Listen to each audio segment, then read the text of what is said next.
Welcome to Whose Turn Is It Anyway, your board gaming podcast where we talk about all things cardboard and board games, of course. And this is an expansion pack episode where we are going to cover one of our favourite conventions, which is GRIDCON 5. Five. And we're joined by Adrian. Hello. And Kerley. Hi, everyone. And it's just us three tonight. We're going to break down the convention, what we've done, our thoughts on it, and everything else in between. So how are we all feeling, chaps? Well, I'm all right. As always, I took the day after off. You're just too smart. That's what it is. You're like, I'll have a convention. I'll book the Monday off just so I can chill. I just know that I need the recovery time. I would not function in work, so why bother? Yeah. So I slept a lot. Not a lot on Monday. I had two naps. Two naps. So I was doing like 3-hour chunks of the day with naps in between. Fair enough. It was nice. It's good. I went to work and it sucked. Me too. It sucked. It did suck. But you know, actually though, I had to get up earlier for GRIDCON than I did for work. So there we are. that's true. Yeah, that is true. I think I did as well. I think we had to kind of get on with it, didn't we? And get to where we needed to be. But I had quite a nice buzzy kind of feeling on Monday though. Yeah. It was a good weekend. And I kind of was at work going, that was a good weekend. So I didn't quite mind it so much. Making it out like it was a massive chore. It was fine. The only problem that I've got, I agree with you, by the way. The only problem that I've actually got is that's my third weekend in a row. Yeah, you've had board gaming. You've had a lot of it. It's like 3 weekends in a row. I don't think I've had a lie-in about a month. And I'm not used to it. But no, what did I have? MatCon, followed by the Devon board gaming weekend, followed by GRIDCon. Yeah. So it's going to be a nice, relaxing weekend this weekend, I think. I was going to say, what are you doing this weekend? Nothing. Curly Con. To be fair, I'm going to Nemesis at Dan's in the evening, Sunday evening, but apart from that. That's not too bad. That's just one game. Yeah, handle that. I can get a lie-in, Yeah, fair enough. Right, I think we should get into it. We've got a lot to unpack and a lot to uncover, so let's do it.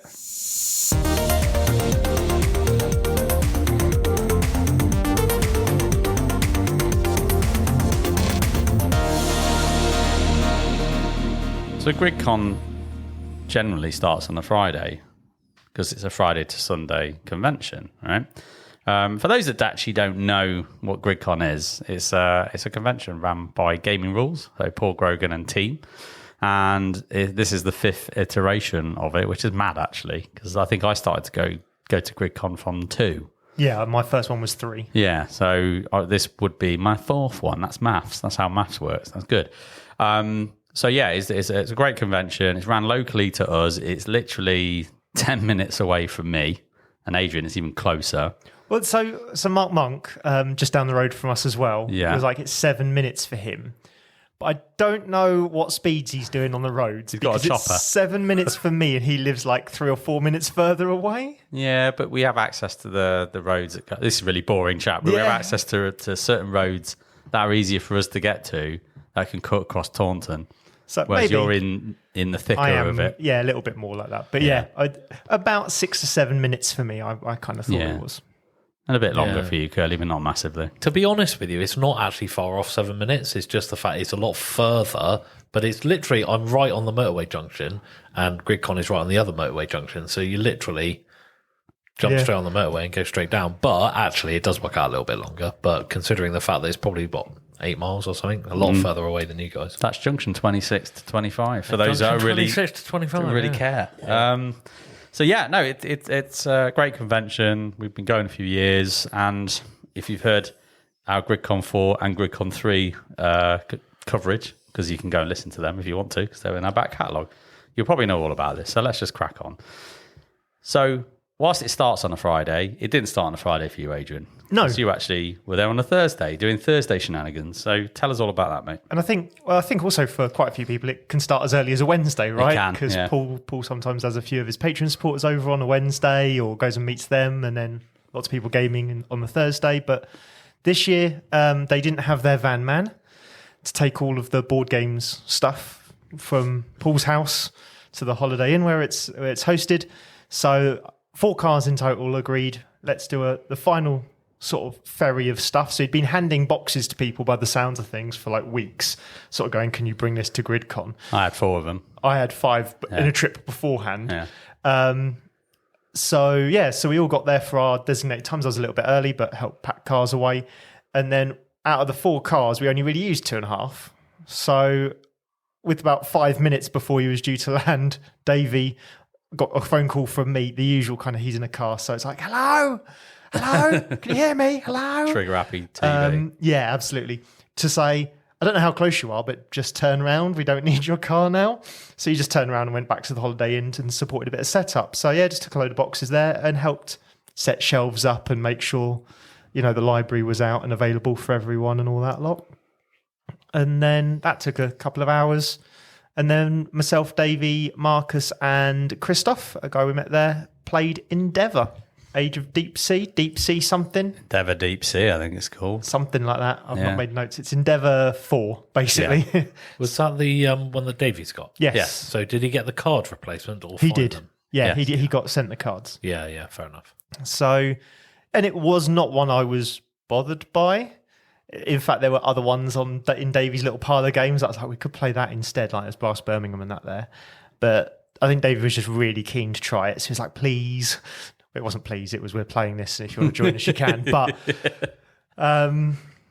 sat down and played it, and I really enjoyed it, actually. I'm glad that I did have a sit down for that one. So for those, again, and I have no comparison because I've not played any of the other Endeavours, but you have different levels of the sea, and so you have to kind of move down and sonar down the levels and it's kind of take 2 and pick 1 card and put it out, and it has to be adjacent and below things and all that kind of stuff. Each turn, you'll get a new crew member. So you'll have like 7 crew members by the end, and you can turn them over to their other side, which is normally better. But sometimes it's just very different, which is interesting. And then you're doing various different things of diving to get one-off bonuses. And there's a sea turtles thing. It's called. I don't know quite what it is. Like what's like a research. Yeah, kind of I'm thing, guessing it's like a research kind of thing, which is just putting your your pellets or whatever you want to call it, your little cubes down basically to cover them. And if you link some of them, if you link up, you get bonuses. If you link with other people, you get bonuses. And there's different modules. So there's conservation, I think.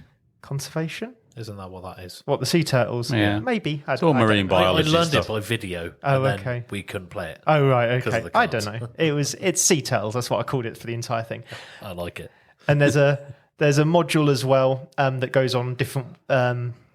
that's different each time, that has your different scoring mechanisms and all that lot. And it comes together quite well. I was able to really successfully screw myself out of about 15 points, which I think is about a fifth or a sixth of your score. Well done. Good effort, mate. So I flipped over the wrong character. Took me 2 turns to realise my mistake, and then I couldn't move any of my submarines. So I had all the actions to do stuff that would have given me loads of points, but couldn't actually move the submarines to where I wanted to. And yeah, I think it was about a 15, 16 point swing, I think. Who won? Not me. I can't remember off the top of my head.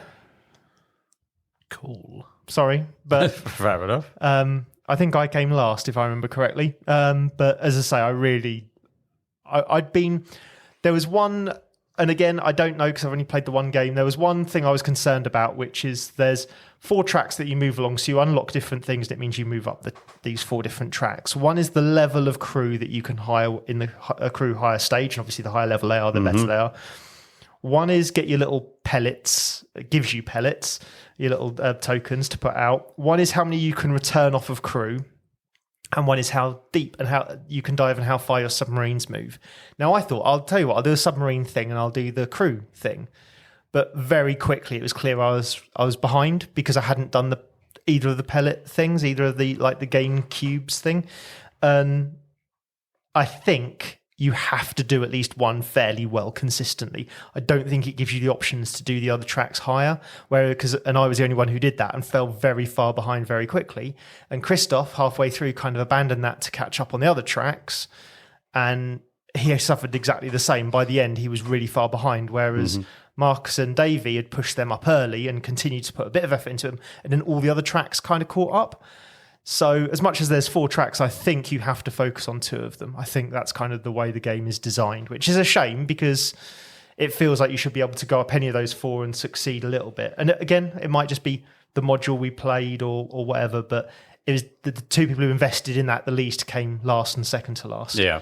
So that's my only concern with the game. Otherwise, I think it's a very strong game with lots of replayability, lots of modularity. I don't think you'll have two games the same, even on the same sort of module. So yeah, really enjoyed it. Was glad that sort of Davey made me play it. Yeah. You can be right sometimes. Yeah.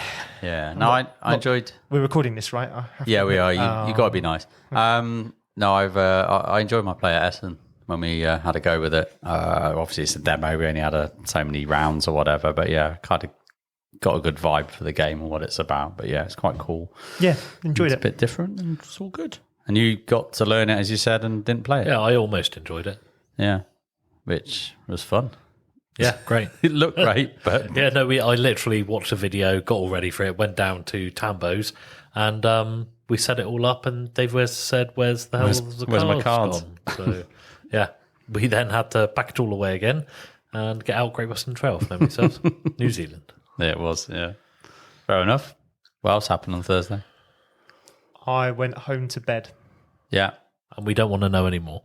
That was about it. So, Marcus stayed around. So, friend of the show, Marcus, always stays at mine for GRIDCON. It's become a bit of a tradition. So, yeah, so he was staying over. So, went back and got ready to have breakfast the next morning. Nice. Hotel breakfast. So, Friday morning arrives and we all turn up. Yes, the rest of you turn up, yeah. The rest of us all turn up. Apart from me. Apart from you. Yeah, you were at work, weren't you? Yeah, I was working, yeah. So, we were all enjoying a day off from work and Curlington had to endure for a bit. The thing is, Friday is a weird day for me. Like you guys, probably Friday's a relatively similar day to the rest of the week, right? Same. And that's usually a bit lighter. Oh, it's heavier for me. It's heavier in the morning. Like there's quite a lot going on a Friday morning, and then by the afternoon, yeah, it's kind of. The problem is that I've got with it is that Friday is when I deliver feedback. Oh, okay. So no one can really cover my feedback day because no one else has been with them the whole week. Because it's in your notes and yeah. head. Well, yeah, that's it. And you know. You can't say, right, JP, you give feedback to this trainee group. Here's the notes. It's like, it doesn't work. So you've got to, if you've done all week, you kind of have to do it. So you can. Curly said you were shit. Yeah. And I don't know why, but if you want to take it up with him, he's back on Monday. Yeah. Yeah. But no, the real thing is we're absolutely rammed at the minute. We haven't got no one to cover, so I had no choice really. So I arrived and I had a game booked of Inventions, Evolution of Ideas. Always get that name wrong. With Matt, Graham, and we had Paul, not the Paul that we usually play with Matt and Graham, a different Paul who came and joined us, Paul K. And that was cool. It was a good light game to start GRIDCON off. A lovely Lacerda just to get the brain firing, and I really enjoyed that game. Talked about it before in the pod, so most people know probably what I'm talking about. But yeah, it's one way you invent stuff and come up with ideas and send people around the world. And sure, it's amazing. It's very good and had a good game. It was one of 4 copies being played simultaneously. So at the same time on the Friday. There were four games of Inventions out at the same time. Yeah, I think because in the games planner, when it was delivered to everyone was like, "Oh, we need to play this at GRIDCON," and then everyone just booked games up. But then that was like 6 months. Yeah, probably. 6 months ago, and it's like, oh yeah, I played a lot of this. Why did I put this in?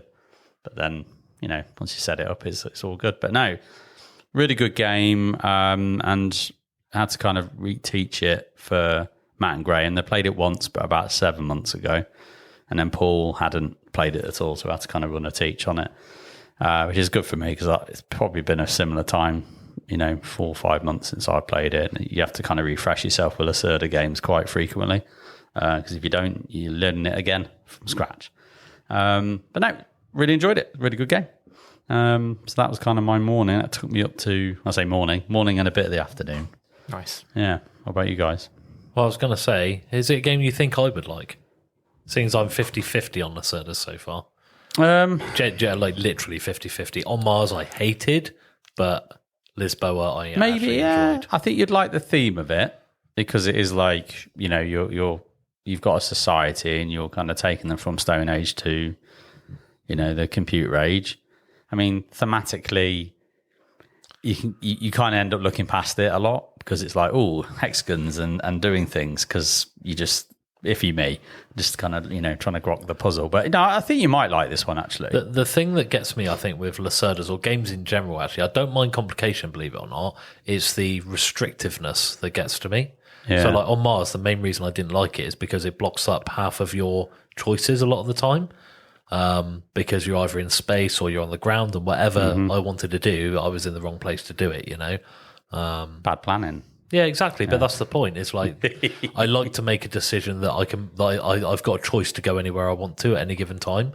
Yeah. And it felt like you had to do it in advance, which, sometimes suits me. I don't mind planning, but I don't like having to plan to the point of screwing yourself later, Yeah, I mean, this one isn't as bad as that. But what it is prone to, but basically you have the worker kind of selection or action selection mechanism it's based on these 5 areas called forums, and then each forum has 2 actions in it. So you've got 10 actions on the board. Now the shtick of the game is like when you put your pillar, so you've got like an epoch pillar and your season pillars, so the smaller ones. So you've got 3 workers essentially. And once you put a pillar down, you lock off the forum. So you can't put another of your pillars into the same forum. So therefore, the action that's over the other side, you ain't seeing that for a while. So what you have to do is try to find loopholes in the game to try and get to the actions you need to do. And there are various different ways of doing that, through sending diplomats to, technology tiles, or using your chain tokens that you get and unlock through influence that you kind of then combo turns into other turns. And so again, you need to know the game to kind of seek out these paths, which on your first play you might not seek, and it might lead to some frustration because you're like, I need to do this action, I can't see how I do it. But when you kind of know the game a bit better, you do know how to get there, and it can, for me, it's quite a satisfying puzzle when you figure it out and you're like, well, right, I've got it. I can do this, and I can combo and chain into this, and then I can chain off that to do the action I want to do. And therefore, I've now done 3 actions. That felt amazing. But what it is prone to is I do this, I chain into the second one, and I'm going to chain into the third one. Oh, no, I can't do that. And now I've got to go back and unwind my chains a little bit. I ain't going to like that. So I'll leave that one to you. So that's my take. Yeah. So that's kind of what it can be like if you, in your early plays, once you know the game, and you kind of work it out, and you're thinking in your head, I'll do that, can't do that. But yeah, I enjoy it. I think it's a great game. And the puzzle on your society board, which is your player board, is quite satisfying as well, because you're getting these tiles, which are like technology, I suppose, that you're kind of unlocking throughout the game, and you're putting it onto your board, and there's a whole, placing the tiles in the right way and configurations to score end game scoring and all that. So that like a little puzzle on the side. The game's complicated enough, and they throw this in as well just to kind of keep you going. But yeah, no, it's good fun.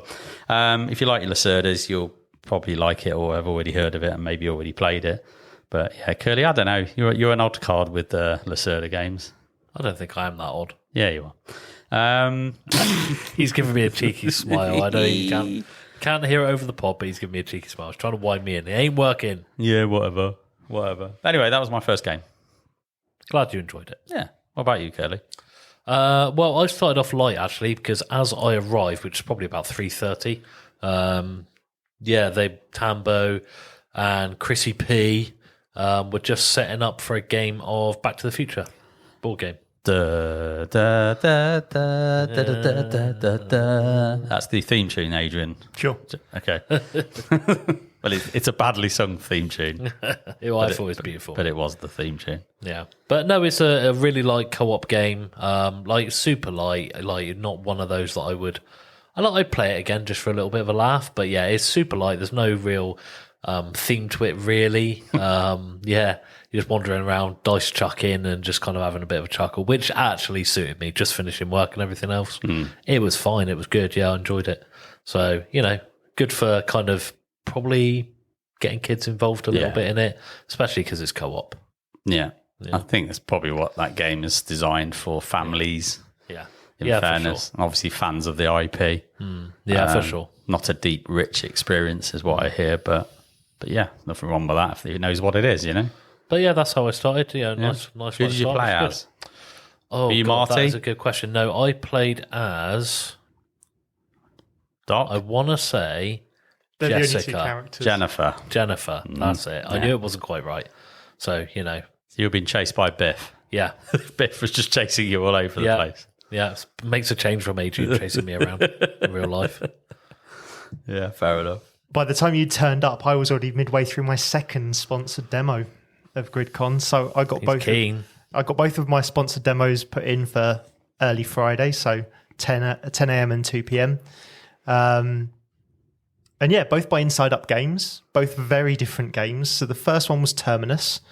So I had, and I'm going to try and remember this off the top of my head. So I had Kat, Ian, Stuart, and Nihal, I believe, around the table. And I'd previously played Terminus and kind of said to you guys, I'm not sure about it. Mm-hmm. Played it 2-player.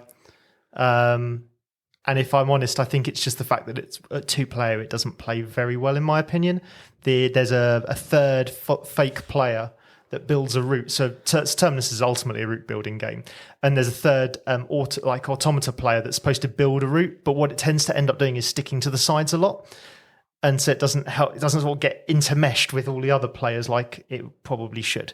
So I struggle with that. But actually having played 3-player and then having taught 4-player, I can see a lot of what the game is trying to do. And I actually think it's much better than I think the 2-player original player I gave of it, which is good because Inside Up Games also gave us a copy to try back at Expo. So nice to be able to say that it was a good game and sort of I've got a bit more out of it. So yeah, Terminus is it's route building. I'm not going to call it city building. There are buildings that you build developments, but they're not buildings. What they really do is alter the actions or improve the actions for those who have got a meeple on that development. But what it really is, it's action selection via rondel. Yeah. So you by the end of the game, you'll have done 9 laps of this rondel, and it's 3 laps of 3 years. And it's a very tight game in the fact that because it's only 9 laps, if you forget to get one of the resources on the way round, or you don't buy enough to set you up for future turns, that's it. You've got to do a whole nother lap. You've got to try and do what you can, but ultimately you'll do a whole nother lap before you get the opportunity quite often to buy that resource. Now, this is where development comes in, because sometimes developments will say, in the area where you'd normally pick up an agenda card, instead you can pick up 3 construction resources or something like that. So it is very tight in that aspect of it. You've really got to make the use of the resources as you go around these rondels. And then it's a route builder as well that kind of wants you to get in each other's way. So it rewards you. You build a couple of rails and then you'll build a station. It's not always a couple, but you'll build a couple of rails. And then at the end of each rail, you build a station. And that becomes your terminus. And you always have to build from your terminus. So a bit like Snake sort of thing. You can accidentally find a place where you're almost not able to get back on yourself. Yeah. And there is a way out where you can spend some power and then build a terminus from the other end, your starting point sort of thing. But every time you use somebody else's station to become your terminus or to kind of go through, you will gain a power and they gain coins. So it's kind of an incentive. But it'll help you get to your objectives a bit quicker quite often, but also it'll stop other people from getting theirs. So it's quite mean in that fact of when you would move quite often, or when you do something quite often, you're doing it because you want to get somewhere, but actually quite often you're annoying another player as well and kind of getting in their way. So it is a little bit mean. And when I started off the teach, it's a fairly in-depth teach because you have to teach each of these, I want to say 7 or 8 spots around the rondel. And there's loads of upgrades and missions and objectives and stuff that you kind of have to explain a little bit. So it's a little bit of an in-depth teach. But as I was explaining at the start of it, this is a mean game. This is a tight game. If you get a chance to buy resources that you need, you've got to make sure you get it. But at the same time, there's not much money, so don't overspend sort of thing. And despite saying that twice at the start of the game, about 2/3 of the way through the game, they were all like, "Oh, this is really tight for resources, isn't it?" And I was like, "Yep, I did warn you. I did warn you. Plenty of fair warning." But I enjoyed teaching it. It was good. I realised about halfway through the game that I think Nihal was someone we met at the Premier Inn in Essen. Yeah, he was. Yeah, and totally blanked on that until about halfway through, and I was like, "Oh, it's a bit awkward now to say, oh yeah, you're the guy." You're like, you look familiar, and I can't picture you. Why? Couldn't quite. Yeah, it was exactly that. And about halfway through the game, I was like, "This is the Premier Inn guy." So nice to kind of realise that that's who that was as well. And the guys all of the people around the table seemed to have a good time of it. I think there was a little bit of, now I know what I'm doing. Certain people kind of made mistakes. And again, it's one of those where it's a demo. So you give them some hints maybe of what they could or couldn't do, but you're not trying to play their turn for them ideally. And some of them made a few mistakes that you could see sort of early doors because they didn't quite know how the game would flow. But yeah, a couple of them said, now I know what I'm doing. And I think 4-player is good because it means you get, it was interestingly on the GridCon sort of chat or the gaming rules chat, there was a little bit, someone said, I don't know if I'd play it at more than 3, but I really would recommend you try it with 4. Maybe 5. I don't know if the downtime might be a little bit high at 5, but I think it'd still be pretty good. And just sort of, because you need to kind of be in each other's way and using each other's stuff to get across the board to where you need to. Yeah. And I think at 2 and 3 players, you don't get as much opportunity for that as you do at 4 players. So yes, that's what I started with. And then I went on to Perch, and Inside Up Games had rushed Paul a copy of Perch. I think it was the only one in the country at the time. I don't know if that's still the case. And Perch was a real pleasant surprise because, again, it's not a game I would look at or probably buy normally. But having played a couple of games to kind of get the rules under my belt and then teaching it, it does stuff for game types that I don't particularly get on with. It does it really well. So it's an area control. It's a bit take-that-y, and neither of those are normally my jam because people end up butthurt in those kind of games quite often. Like you're targeting someone because you want their area, or you take that because they're on the high points or something like that. And in none of the games I've experienced, either through play or teaching, has that really felt the case. What you do on your turn is you'll chuck 2 of every player's birds in a bag. You'll get 2 of your own, and then you'll draw 2 random birds out. So sometimes it'll be your own bird, or sometimes it'll be somebody else's. That sounds like keys in a bowl moment, doesn't it? You got my bird. Yeah. So you'll end up with 4 birds per round. There's 5 rounds, so you'll get 4 turns each round. And each space will say, first place gets an ability or gets X number of points. Second place will get so many points. Third place will get so many points. Fourth place or more gets nothing because it's for up to 5 players. The trick with it is that if at any point players draw, those 2 players get 0 points, but they still take the relevant space. So if first and second space have 4 birds each and third place has 3 birds, first and second actually get 0. And they don't get any abilities or anything like that. Third place gets its points, but it isn't first place, it's the third place. So it doesn't get any abilities or anything like that. So interesting. Despite the fact that you're not pulling out birds of your own colour, quite often you're using them to cause draws somewhere else to stop other people getting points or to kind of contest things, to give players a chance to draw it up if they want to, all that kind of stuff. So there is a little bit of kind of take that, get in your way sort of mentality, but because of the way it's done, it's not like a card or stop doing that sort of thing or anything like that. There always feels like there's a chance to influence things. And yeah, there's abilities that basically allow you to take some of the birds off the board and then put them on another board called the Fountain. And again, that's a little puzzle. It's a little pyramid basically that the base layer is worth only 1 point. The second level's worth maybe 3 points, something like that. And what you're trying to do is get the points you want when they're ready. So you might start removing your own birds when the points are good and other people's when the points are bad. So yeah, we had 4 players around that. Craig, Natalie, Matt and Victoria for that. And they all seemed to thoroughly enjoy it. They all sort of came away. Two of them had already kickstarted it, said it sounded like a kind of family, I think, kind of game that's something their group would enjoy. And the other 2 had a great time of just kind of, I think just, it is that thing of, I'm going to do that so you get 0 points. But it's just that. It's not minus points or anything like that. It's just you're not getting points because you've drawn. So it feels a little bit easier to palate in that respect. Yeah. So yeah, they all came away from it quite happy. One of them said they were probably going to wait till retail and then purchase it then. So yeah, got good reviews on that one. And I enjoyed my playthroughs and I enjoyed teaching it. It's a good, like those kind of like family weight games are quite good fun to teach and to demo. So that's my 2 sponsored demos were done and out the way. Yeah. But I did say that's the way to do it. The idea of, I don't know, I would have quite happily done 2 demos every day, I think, at GridCon. I wouldn't want to do it like you did at Essen, I don't think. I don't know that I'd want to do lots of demoing in a public forum, if that makes sense, like a convention. Yeah. I might, but it's not something that immediately draws me in to want to do.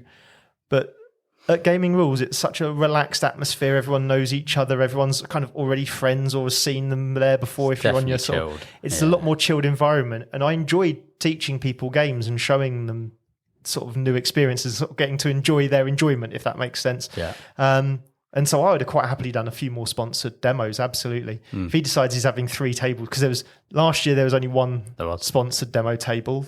The year before that, he did all the demos himself and looked knackered at the end. I can't do this again. So last year there was 1 table and we helped out. And then this year there was 2 tables and we helped out. So if next year there's 3 tables and he wants some more demos run, I'd be happy to do more than just the 2. But fair enough. Yeah, I enjoyed doing the 2 and getting them out on the Friday was actually pretty good if that's what I was going to do, sort of thing. So that was my kind of, that took me up to about 3:30 as well, actually. I think maybe 4 o'clock.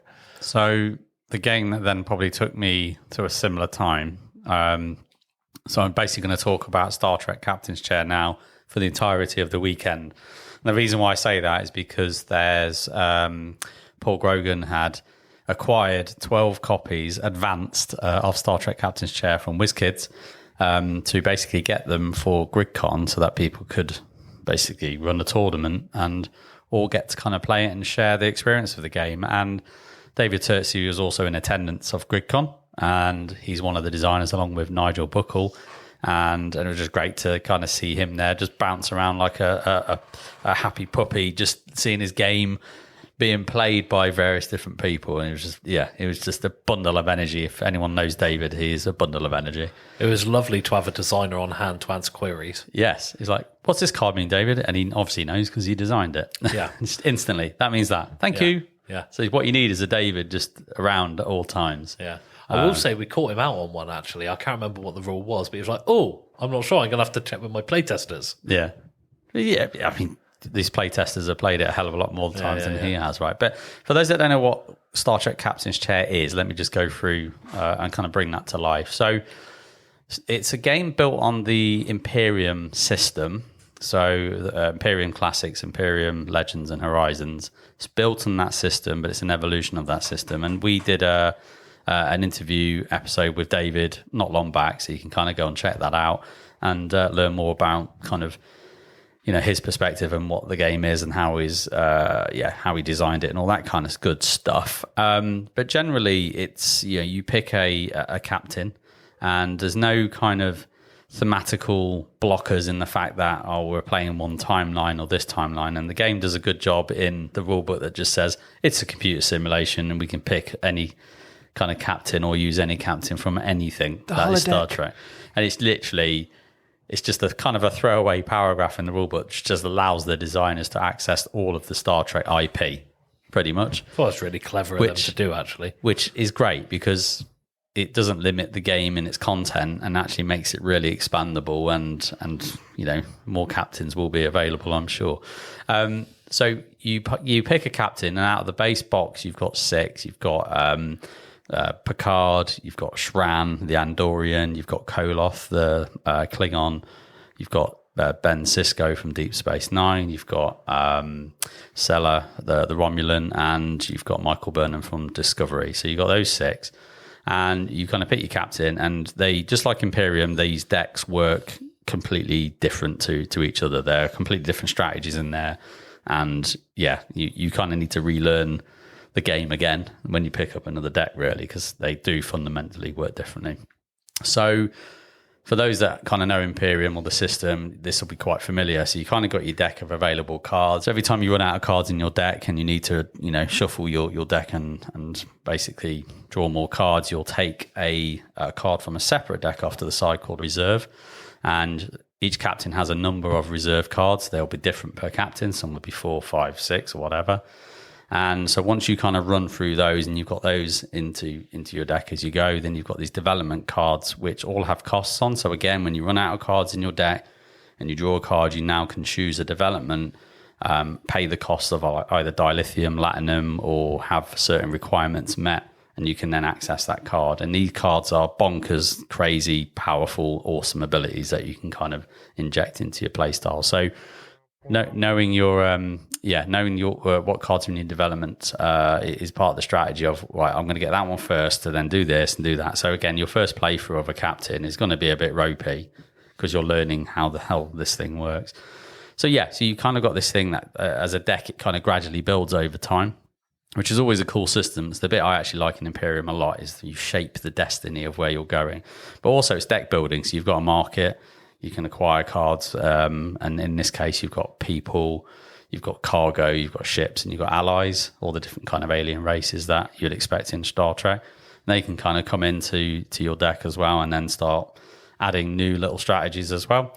And you've also got the neutral zone where all the locations kind of come out, and you can send and warp your starships to those locations, and you can acquire them. And that's usually with contention of the other player, because this is only a max 2-player game, 1 to 2-player game, which I think makes perfect sense in the way this works, because it is a very tug of war. And to add like more players with this level of complexity, Jesus, I mean, Imperium's complex, but actually Captain's Chair, whilst it's streamlined in rule set, the depth of this I think is deeper than Imperium, especially with some of the captains I've been playing. They're bonkers. So yeah, you kind of playing games, playing cards, and doing all that stuff. And I'm going to swear now, because I fucking love this game, and it's no surprise. And I've been playing this in advance of GRIDCON, because I've helped Paul out on the stream. We did a couple of streams around solo bot play and a 1v1 game. So I've had to learn it, and I've had to experience it and learn Shran. So Shran was my kind of learning captain, because there's nothing worse than going on a stream not being prepared, especially with a game as complex as this. So yeah, I absolutely adore it. I mean, I love the Imperium games anyway, and I still love it. And it doesn't replace it for me, because it does feel different. It's got a different feeling, but it's very kind of still familiar in certain aspects as well. But yeah, I'm just digging it. And we got to play in this tournament, which is kind of a loosely run tournament. It was just an excuse to play Star Trek Captain's Chair all weekend, really. And I got to meet some great people just playing the games, which I was quite thankful for, because probably wouldn't have met them if we didn't do this. So my first opponent was George, who comes from Greece. And George, bless him, he sits down and he goes, "I've got a present for you." And this is before we even play. And he pulls out Madeiran whiskey bottle, and he gives it to me. And I felt really crap, because I was like, "Well, I haven't got you anything." I felt really bad. And he's like, "Don't worry, I just wanted to give you this." And I thought it was really sweet of him. And then, so he played as Koloff. No, he didn't. He played as Cisco, and I played as Burnham. And we had our game, and things happened. Managed to win. Happy days, right? And so I felt a bit guilty about having the whiskey, to be honest. But there we go. So I had my first game, and then my second game was actually on the Saturday. Was against Willem from Netherlands. Yep. And he played Koloff, and again I played Burnham, and we had a game, and I managed to win that one, which was awesome. And then he gave me a big pack of street waffles. So I got taken straight back to Essen. And they're still in the cupboard now. I'm saving them for when I need that sugar hit during work. But it's a good choice of gift. It's great. There's a big stack of them. Enjoy. To be fair, he gave me a packet of street waffles, but they didn't last more than 12 hours. So he obviously had a big... Yeah, me and Becky bag. polished them off. It's got to be done. So yeah, it was just great to be there, experience the game, and experience other people experiencing their first plays of it as well, having the kind of buzz that I had when I started to learn it, and just sort of see this, oh my God, I've just done this really cool thing, and all that kind of stuff. So yeah, that's Star Trek Captain's Chair. So with all this advanced prep time, having seen the game loads beforehand, how did you do? I came fourth, I think, overall. I was in the top 4 because how the points were. I mean, this is why I say it's a loose system, because there wasn't really any time to do any semi-finals and finals to determine a winner, which is what you would... Yeah, format almost. It's kind of a league format, and then it was like, well, this is where everyone is on Sunday, and away you go. But I think when Paul's worked it out, I think I was like 4th in. So yeah, I think my advanced plays didn't actually give me that much advantage over certain players, because obviously they're better than me, and that's fine. But what was really cool is the winners, or the top 4, which actually were 5 in the end, not 4. So Mark, I think, got left out a little bit, bless him. But we all got to see the upcoming captains from the next box. Ooh. which I can't say. I was about to say, so you can share it with all our listeners. No, I can't. I am under NDA. NDA. Section 31 are going to be on standby to take me out if I even mention anything. But I have seen them. They do exist, and they're very cool. And that's all I'm saying. There you go. So yeah. I mean, Kerley, you played on Saturday, right? So whilst we're in Star Trek Captain's Chair moment, you obviously in the tournament as well, right? Yeah, so shout out to, again, Willem, who I think me and JP played back-to-back. Willem, lovely guy, also gave me street waffles. Thank you very much, Willem. And a chap called Andy as well, Andy Pelton. Really nice guy again, had a really good game. I came out 1-1, so I just nicked Andy. We were playing Picard versus Koloth, so that was a really good game. And Willem pipped me. Well, he pipped me by a few, to be fair, so I say pipped, loosely speaking. But I actually got my best ever score against Willem. He just did extremely well. He did really well. Yeah, really well. So he got 117 points, which I think is very, very good, right? Strong score. Yeah, I mean, 94 I got, which is a decent score, I think. Yeah, still good. Yeah, so, I was pretty pleased with that, and obviously still learning the game. And I made quite a few mistakes, and there was a rule I had wrong, but that's part of the process, It does... It's one of them. Some games feel frustrating to me to make those kind of mistakes. Captain's Chair is not one of them. I don't know why. I can't explain why, really. But some games, when I make a silly mistake, it just, really gets to me. And some games, I'm like, yeah, it's fine. I'll learn for next time. It's just one of those. But yeah, so shout out to them. Really enjoyed my games. I'm ready to try a new captain, I think. Give it another go. Bit disappointed I don't have a copy, because I really want to start playing it, but I can't just yet. When's it actually out? Q4. When we're in We're in Q4. So that means next year, probably. It'll be next month. You reckon it will still stick to it? Well, they're still saying Q4, so Q4 is literally next month. Yeah, I know. So they need to release it and then get on with it. Just normally by now they would have had a date. Well, we'll wait and see. We'll Fingers find out. crossed. But yeah, really enjoyed it. Like you said, just an excuse to play the game, really. The only thing that I'm really glad I played in it. I'm not sure I would put both games together in an evening again. I think that's probably too much. There's a lot going on. Yeah, I think I played 5 to 8 and 8 to 11.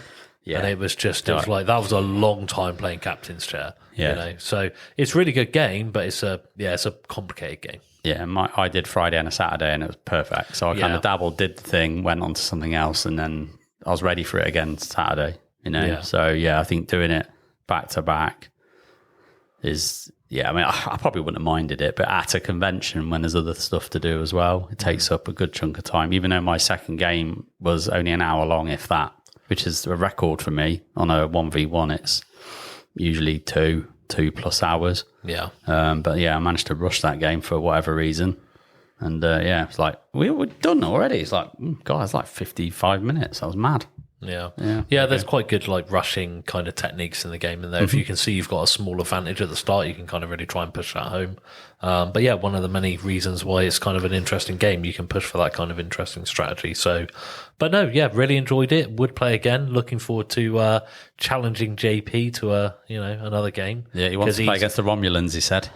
Yeah, but JP is unfortunately really good at this game, and it really irks me. When someone's just better than you at a game, especially someone that you don't have any respect for gaming-wise, like JP. He's only four for good. There's 3 players at. To be fair, it largely depends on who you're facing and stuff like that. I think. Yeah, a score on its own doesn't tell you a lot because it's just about the state of what happened. Yeah, it's difficult to compare scores. It's difficult. I do think. Of the people that I played, I think JP's definitely the best I've played. And he's played it a lot, but he was good at Empyrean Classics as well. So, I've played that. God, I don't know if I've beat times. you. Did I? I can't remember if I beat you at all, but you were very good at Empyrean. I've gone close to you, for sure. I don't know if I've beat you at that. So it's just a game that you well practiced at and you're good at. So nice to have one. I'll take it. I've got a few in my repertoire as well, so I can't really begrudge JP. A game that he's really good at. Come on, I'll enter some tournaments for Anachrony or Tricarion. I think I'll be all right. Yeah, no, I'm all right. No, I love those games, but I know I would suck at a tournament level 100%, and I would cry. Against you, no way. I'll go in a tournament that is in a different, what do you call it? Different table, different, what do you call it? In the football, when you got the group? League. In a different group. Division. The old division, the lower one. Yeah. So I'll be happier. Anyway, what else happened? We played Castle Combo, JP, didn't we? That was the game we played straight after. Yeah. We did. So I've talked about Castle Combo a bit before. Still Yep. really enjoy it. It's about my 5th or 6th play of it now. I think, like I said before, it comes from the same designers as Far Away. I think the puzzle isn't as elegant or tricky as in Castle Combo as it is in Far Away, but I think it's a lot more accessible. 100%. It is. I mean, we taught it, played it, you clearly understood it within 2 turns out of 9, like easy. Yeah. Well, what do you feel about it? Yeah, it was a perfect game to kind of come out of playing a Lacerda and a heavy Dávid Turczi style developed game. And I thought, I just need something a little bit like a palate cleanser, as it were. And you just come off your demos and you were like, and there's only me and you are available. And it's like, well, what have you got? I've got Castle Combo. I said, perfect, because I wanted to try it. And yeah, it was a very quick game. It's 9 turns in the game, right? You literally playing 9 cards in a 3x3 tableau.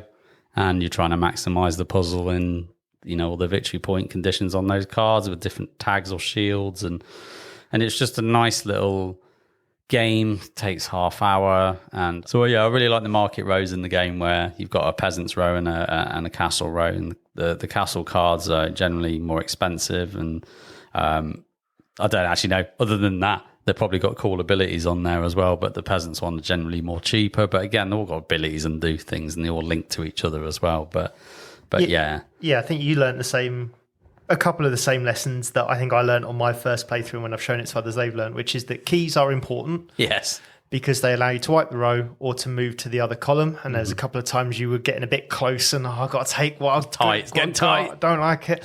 And the other thing is that you can do the entire game without doing a face down card, which gives you money and keys. But quite often, although it seems great because you could have a full grid with all of them scoring, quite often actually it's the inefficient thing to do. Yeah. Because what you want to do is give yourself more money. I mean, you quickly picked up on what I think I do normally, which is find the discounts and do it that way. But yeah, you had the 3x3 grid with no face down card on it. And yet scored lower, and I think it's because you need quite often, not every time, but quite often you need a face down card to give you those keys, to give you the money and all that kind of stuff. And I think the one thing I when I was talking about it last time that I didn't mention that a lot of people do is the artwork is lovely. It's very unique. It's a unique style. Everyone's got big noses and big wobbly heads on them and all that kind of stuff, haven't they? But I quite like it. I really like. It's a quirky but cool art style on it that I think also sort of marries up well with the game. So I showed that one off, and then Marcus said, can we play Aquatica with the new expansion? Yeah. Which is fine. Adrian didn't enjoy that one. I've never played it. I've never. It appeals, the colouring and stuff like that draws me in, but... So the deck of hands you have is very similar to Concordia, if you've played Concordia. Every character in your hand has got an ability, and then one of them has got pull everything back into your hand and flip over your stingrays, which are like one-off little abilities that you can use. The abilities are pretty much buy another person to add into the deck, or buy a location, and the locations kind of sit in like inside your little player board, and they've got bubbles on them. And as you want to use abilities, you can push the bubbles up. You can push the card up slightly and it uses that ability as a one-off. And what you're actually trying to do is get all the cards right down to the bottom of them. And then you can kind of cash them in. I don't know what the actual term was. Yeah, it's like a treasure chest that you can kind of cash them in, which allows you to take them out of the board and put them one side, giving you space for more of them. And for most of that, it all seemed good. Like the expansion added this coral thing in that I don't know that I was sure about, but Marcus seemed to think it was good and said that it kind of got around one of his main problems with the base game alone. But the bubble things was really throwing me because my stingrays were kind of, white cards are better for you, but I never saw any white cards. So I didn't feel like I could grab the cards I wanted. So I was trying to grab other ones. And then quite often the ones I could afford at the time, these little bubbles really weren't what I wanted. So I didn't feel like I could use them to their full extent. And I suppose that's probably just learning the game. But for like this midweight, I think it'd be mid-light, just the base on its own. Yeah. I think that kind of level of game just felt really odd to have then this weird sort of thing where you could kind of get stuck, or you could quite regularly not have what you needed to such an extent. I'd actually give it another go.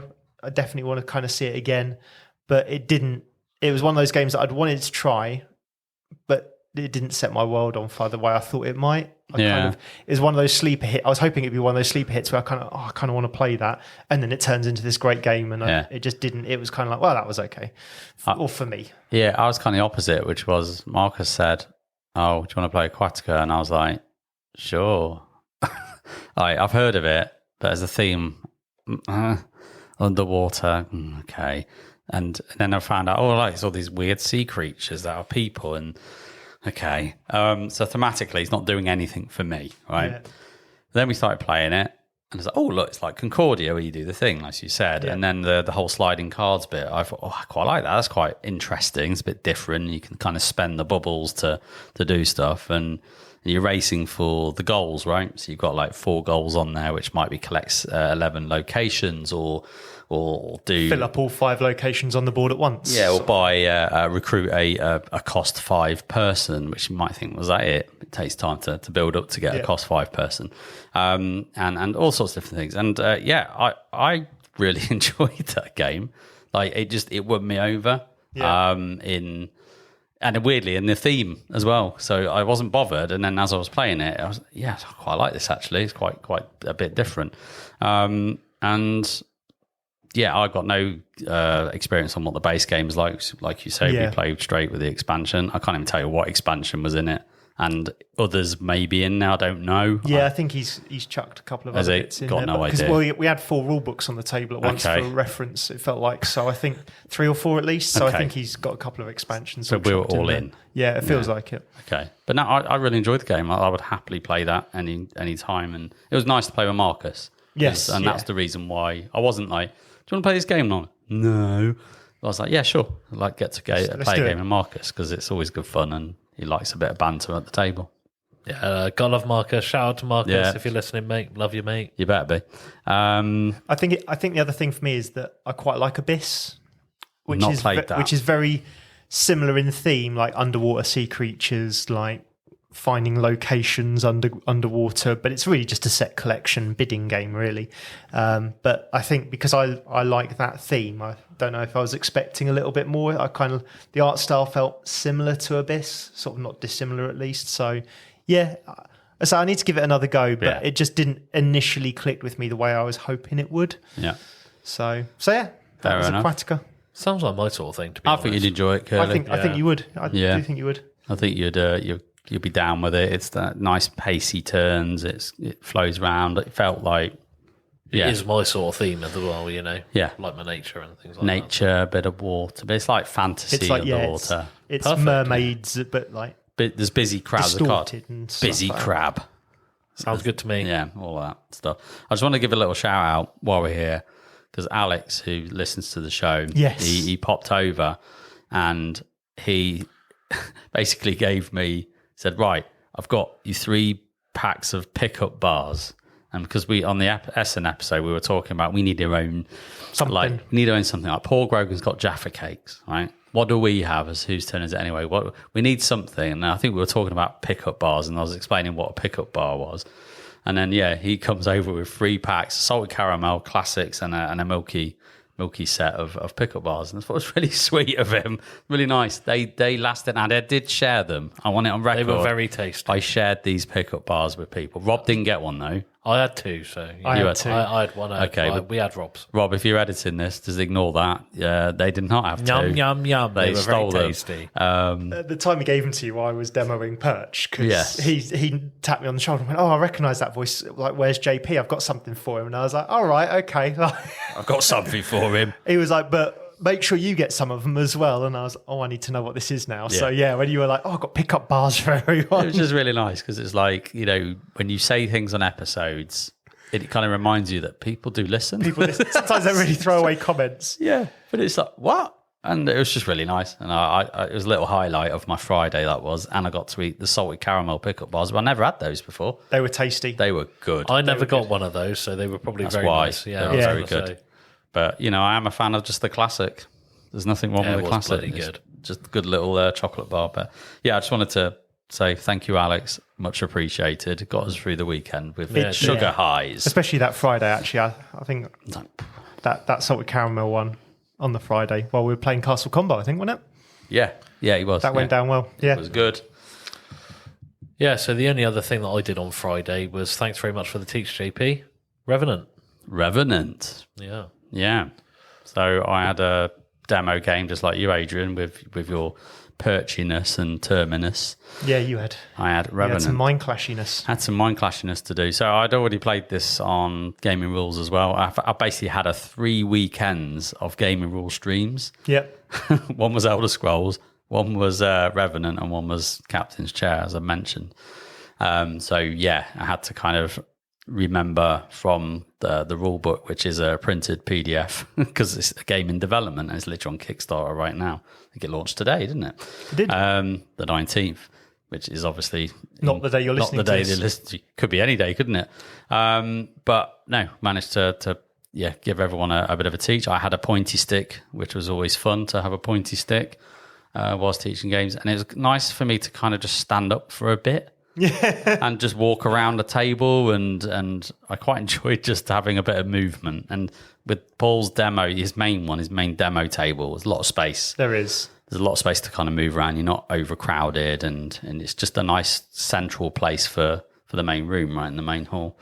So yeah, Revenant is a game set in the Voidfall universe, and that's where it stops. And that's literally where the comparisons stop at all, because it's nothing like Voidfall at all. It's just got the same kind of theme and iconography. It looks like Battlestar Galactica, but it's not. But it looks like it, and really you are part of a kind of a crew with different specialities of whether you're a scientist or a commander or a scout or a politician, and you're part of the starship called the Revenant, and there's all the different houses that are have their kind of fleet of ships alongside, and you're fleeing the Voidborn, who are relentless. And I say relentless because they are bloody relentless in the way that they will just spaff out onto the board and cause you fun and games and trouble. But yeah, it's that kind of variable worker placement style game where the actions you're using may not be there if you don't look after the ships, which is an interesting mechanic. And also, you kind of need to move around the board in order to access certain things as well. So there's a kind of little spatial part to it, as well as it being a worker placement game.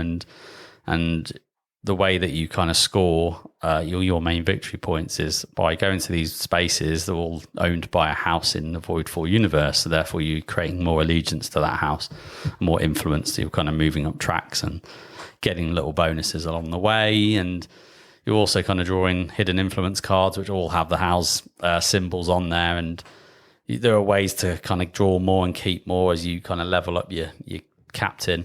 And ultimately, at the end of the game, you are seeing, hopefully, how well you've scored on influence. The power of that house depends on how many ships are still alive. That will fluctuate up and down, but that acts as a multiplier. So if you like influence 5, and the power level of that house is 3, you're going to get a nice sweet 15 points from that house. But people know this. It's all visible information. So people can kind of be a bit of a knob in this game as well. Because if you're really high on a influence track, and people have to make decisions about which ship's going to get the damage, and that's kind of done by whoever's closest in their little frigate, which is your own personal coloured ship. So if you're close to the action, you get to decide where that damage is distributed. So you quickly look over to the influence board and go, which ships do I want to save and which ones don't I give a shit about? And therefore, they're going to take it. And that can absolutely halve your score if you don't look after those particular ships. So yeah, I demoed it. We had Kerley, as you said. We had Tom. We had Jimmy, so Board Game Jimmy, Instagram friend and friend of the podcast and listener. And we had Mark Beef all the way from Malta. So weirdly, last year I did Perseverance episode 3 and I had Mark and Jimmy on that demo as well. So it was kind of 50% return customers to the demo. So there we go. He's got his own little harem of board gamers. It was kind of weird. I thought, well, I don't draw this. I just get told, don't I? I turn up and people turn up to the demo. But yeah. So there we go. That was the demo. But I mean, Kerley, how'd you get on? I have mixed feelings about Revenant because I went into it assuming that I was going to love it because it's a mind clash and it's a moderate, what would you say, like a medium mind clash, really? It's a 3.5, yeah. Yeah, so even relatively light for mind clash. I expected to really like it. The only ones from mind clash that I haven't really gotten with so far are the mind clash play ones. I feel like they're not really my bag, which is cool. They're not just aimed at me, I don't think.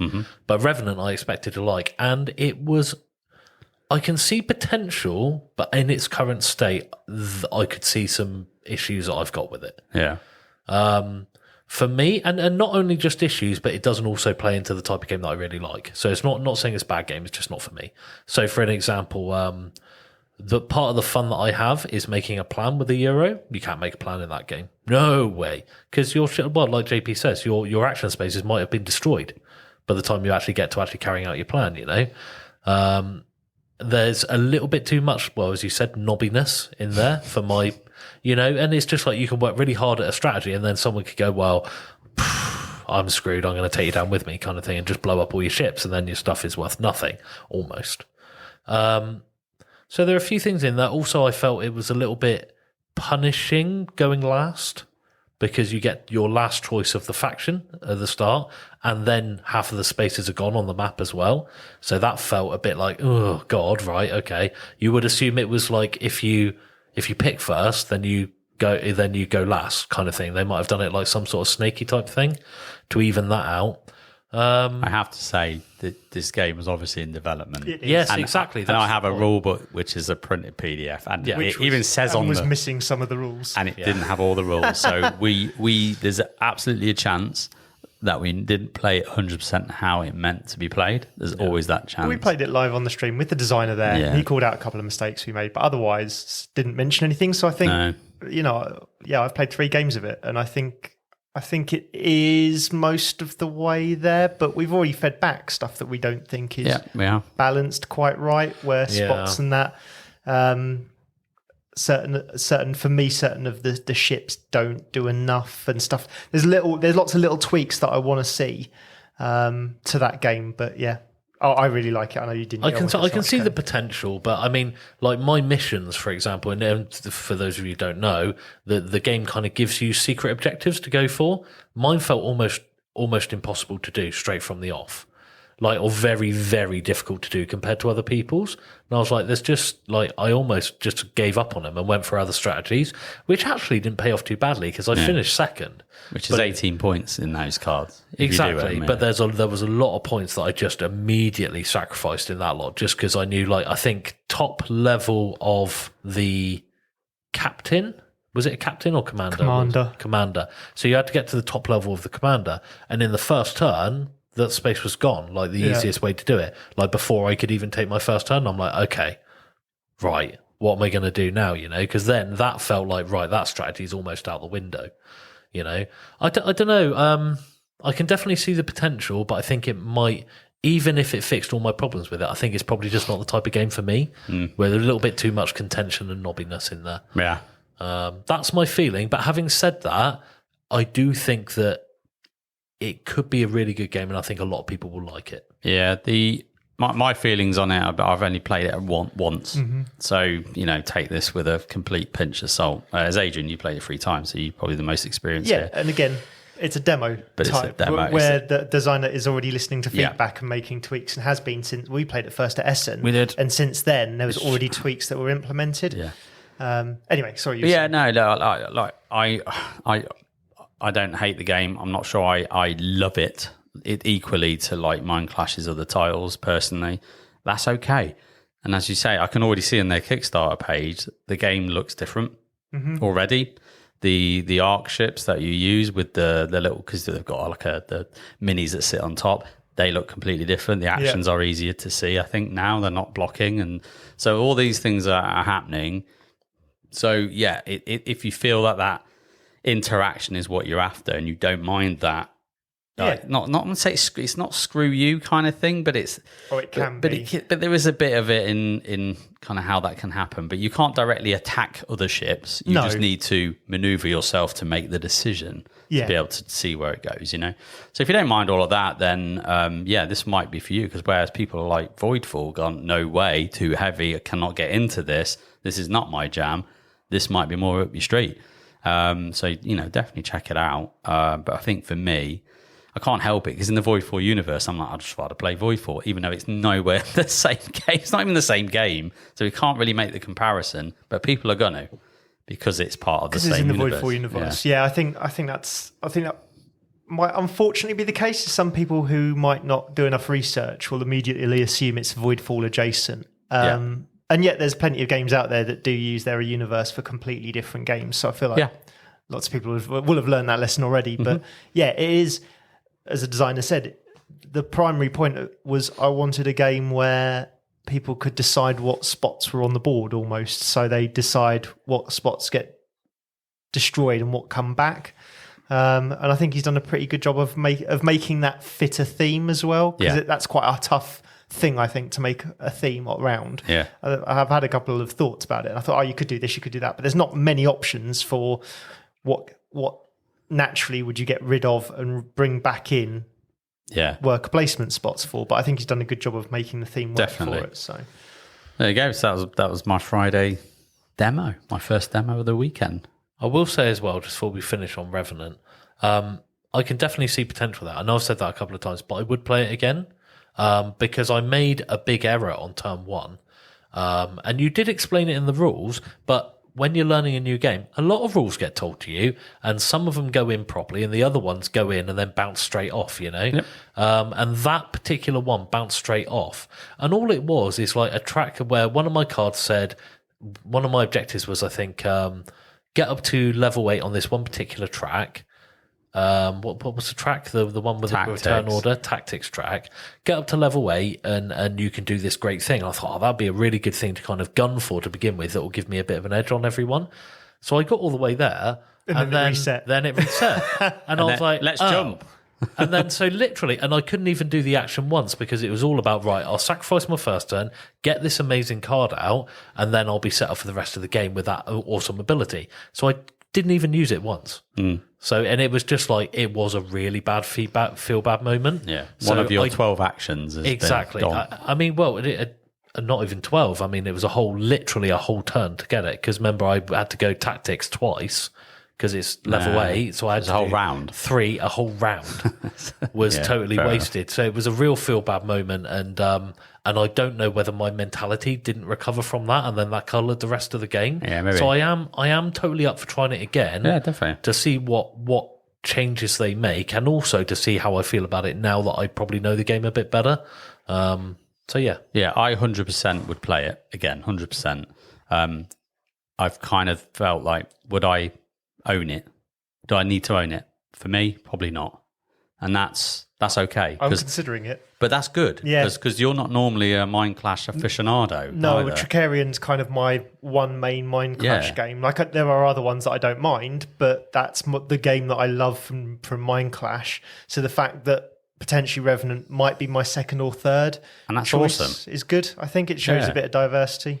And they need that because otherwise they just kind of churn out the same sorts of games, and it saves me money, to be honest. And it's like, diversify the portfolio of games a little bit and let other people experience the Mind Clash production and the Mind Clash touch on the game. And the fact that you really enjoyed it, I'm really pleased because, like you say, there is a cracking game in there, but it won't be for everyone. And that's fine. That's okay. And I think there will be a few tweaks between, if you go and watch the live stream we did with Gaming Rules, there's definitely a few tweaks from them because we spoke to the designer afterwards who was like, I'm making notes because I can see there's some stuff here that you've kind of clearly, at 3 games in and 2 games in with Paul, kind of understood as not quite right yet. And that's great. I always enjoy when Kickstarters, at Kickstarter level, they're willing to make those changes. Yeah. Which isn't always the case, so it's nice to see.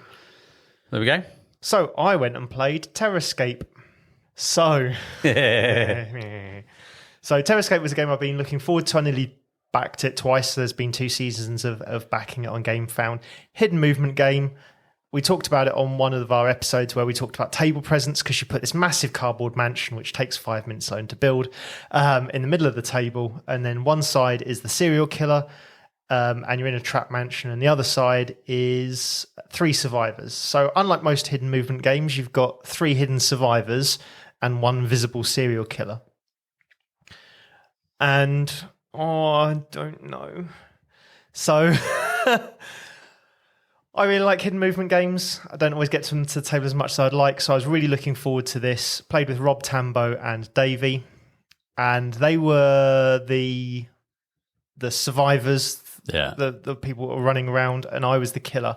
And the first couple of turns, we got a rule wrong that affected how many cards I could play. So, because I was like, I'm not getting to play many cards. Like, they're getting to move all of this distance, and I'm not really getting to move very far. They're just going to keep outrunning me, and I still think that might be part of the issue. But yeah, at no point did I ever feel in the game like I even had a remote handle on where they were in the mansion. So the way that in this hidden movement, it's noise. So they do certain actions, or they'll have to collect certain items that make noise. When you go twice, 3 rounds without making any noise, so 6 rounds out of maybe 15, 20 in the game, without making any noise, you completely lose all ability of where they are. And the other thing is you can put up barricades, and when they rip them down, they have to tell you which barricade they ripped down, which they did, but they always made sure I was on the wrong side of the board, so I can't get close to them, sort of thing. And they had a great time, and the smug faces on the other side of the mansion, I saw them, definitely said that they were having a great time. But I was, as the hidden person, as the visible person, I had not even a remote Scooby as to where they were 90% of the time. Yeah. And I just couldn't figure out how I was going to find them. And one of the ways you can find, and I do wonder if this character on their side's a bit OP. So one of the characters, it basically ignores noise. And if you try to sense them, which is basically we say, are they roughly in this area of the map? They don't have to tell you. So one of the players ignores pretty much every way you have of figuring out if they're there. And that's their one trick, right? Others can repair things, or they've got extra spaces and med kits, which are really hard to come by, right? So they've all got their own power, but when they can ignore basically everything you need as a killer to find them, it's really tough, right? Yeah. So they, don't get me wrong, I'm sure that they played really well. I know Davey was a little bit puppet mastery and sort of, no, we should do that. I could hear him like, no, let's not do that. Let's do this instead. Like when I think they were probably, I was quite close to catching them. I felt like they kind of, being like the one person, like, oh, well, there's 3 smug people on the other side. Was just really feel bad. And I need to try, I think it might just be the serial killer, because having looked at the other 2, so I played as the butcher, which is the one they recommend you play with to start with. Well, the chainsaw guy. Chainsaw, yeah. Which basically halfway through the game, it's just walk into a room and are you here? No, no one's like just waving a chainsaw roughly at bits of furniture in the hope I might kill one of them. That's how I did. That's how I felt for quite a while of the game, which is I randomly walk in this room and I wave my chainsaw about. No, you're not here. Okay, never mind. The other killers, there's a silent assassin, there's a banshee, they have a bit more agency and they can hide themselves. And I wonder if that might lead to a bit more of a cat and mouse prospect. But yeah, for a game I was really keen to play. It's the game you hobbled to get. Yeah, at Essen. Yeah. And, and again, delighted because they gave us a copy to try and all that lot. And so I really want to give it another go because I've been thinking about this game for 2 years, basically, nearly since the first game found and all that lot. So I really do want to give it another go, but it was just so disappointing. And the main bit for me is that as the person who's doing the finding, whether you're on, typical games, and I'll talk about another one because I've got to play another one on Sunday, typical sort of hidden movement games, they do one of 2 things. They either give you a thing that tells you roughly where they are, or at halfway or a third of the way through the game, or even a quarter of the way through the game in the case of Letters to Whitechapel, it will give you a thing that says they're here. And then they get to disappear again. You go, okay, well, I know where they are right in this moment. This game doesn't really at any point do that for you. And I think that's something that might be missing from it as a kid. Yeah. But yeah, need to give it another go. The other guys on the other side of the table, They had a blast because, they hid from me the entire game and gave me absolutely no indication as to where they were for an hour and a half. So they looked like naughty school children. Because I was demoing Revenant. Yeah. And you were literally at the table not far. And I was just glancing over and I saw them giggling and laughing. And then I just saw you going, which weirdly made me chuckle a little bit, but not at your misfortune. But it was so obvious that the dynamic in this game wasn't balanced and everyone was having a laugh. It was like, which is one of those things that I really like with hidden movement. Again, I'll come back to this when I talk about Sniper Elite on Sunday. One of the things that I really like in hidden movement games is quite often there's that dynamic that changes. So even when I managed to wound one of them, they repaired the next turn. Davey came along with his medkit and just went, there you go. Patch up a chainsaw wound. Yeah, and that was it. They were back to full health again. Yeah. And the thing they're trying to do is escape either by repairing the radio and contacting the police, which then they have to survive for 5 more turns while the police turn up, or getting the keys and also potentially getting a secret map to get off the board. They got all 5 keys, got the secret map, and did the radio just for laughs. And waited for the police to turn It's like up. they weren't even scared. There was no challenge. It felt like you. no challenge whatsoever for them at all. And I was like, and it was weird because, and I said to them a few times, are we doing this right? Because when I'd watched playthroughs, there was quite a bit of noise on the table. And yet to go, I would say a third of the game back to back with no noise constantly is really tough. It really felt me a little bit at a loss. But never mind. I've played it. I want to play it again. I want to try it again. I want to try it with perhaps not the cheaty character that Rob had that meant you ignore half the mechanics of the game, and maybe with a serial killer that can disappear so they don't feel quite as confident as, oh, well, he's on that side of the map. I can go over this side of the map. Don't actually know where he is. And there's no way I can catch them. Like that sounds fun. So I think there's a bit more there in it. I just need to explore some more of the characters. Yeah, that's fair. I mean, it's not anything to prove anything, but I just looked on, Googled it, and all it was Terrorscape Butcher, and they said, and the first article that came up was, does the Butcher need a boost? Oh, really? Yeah. So I think it might just be that. Maybe. It's probably one of those, like, we've put it in, it's the learning one. It's maybe that it's not that great, but it's to kind of make sure everyone knows the rules generally of the game. Yeah. Do you know what I mean? Maybe. Like a tutorial serial killer. Maybe. And, but it's tough when it's 1v3 and one side's definitely short. Yeah. So that was one of them that I played. And then the next thing, I think Paul decided I need a bit more of a wind up, was we thought, we'll have a bit of a light sort of time of things. And Davey and I think Rob went off because I was a bit like sulky at that point. Like, not sulky, but I was just a bit like, I'm a bit done for the day. And they were like, well, we'll find something else. I was like, nah, I'm all right. I'm okay. Because like getting to 11 o'clock, as I've said before, is quite big for me, right? Like I don't quite often last a full day of gaming. And I did 4 days in a row. Did well. So I did well. But they were like, oh, okay, we got Micro Macro. And I'd bought this to someone as a gift once and hadn't played it myself. So, okay, cool. It's basically Where's Wally with murderers, right? Yeah. So it's find the crime and work backwards. So you find, like, it'll give you a clue and you work backwards. So fair enough. Here's your clue from Paul. Here's your map. No worries. Okay, on the outskirts of town, find this woman who's been killed near high-rise blocks. Well, there's only like 5 high-rise blocks on the map. So we're like, well, this will be easy to find. First part, not a problem. 5 minutes goes by. We've all moved around the table a bit, so we're now searching the area the last person's just searched in case they've clearly missed it. No, do it again. 10 minutes goes by. This doesn't feel right. We feel like we've all been all the way around the table at this point. We've all looked at it. It felt like every part of the map. Could you even remotely be considered the edge of the city? This doesn't feel right. Look at the back of it. It's from the wrong bloody game. So it's not.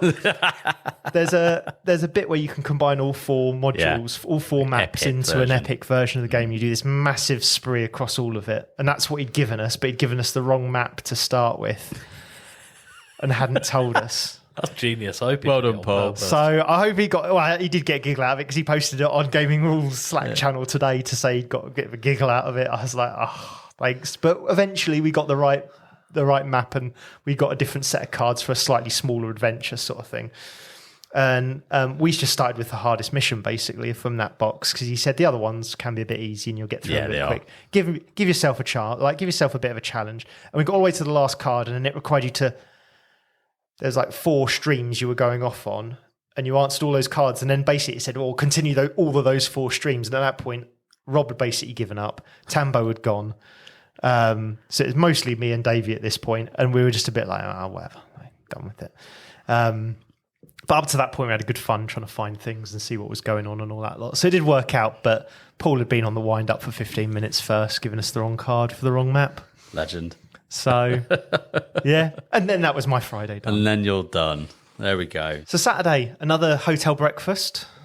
Second. The second hotel breakfast. My first. Nice. I've been good. Oh, that's good. Yeah, I thought I'll treat myself to one cooked breakfast this GRIDCON, not go every time. So, yeah, otherwise I just feel a bit bloaty. I feel like my only gripe for the whole weekend was the food, if I'm honest. Certainly on the Friday, I ordered the burger, and before I got to sit down, the burger came out and was cold.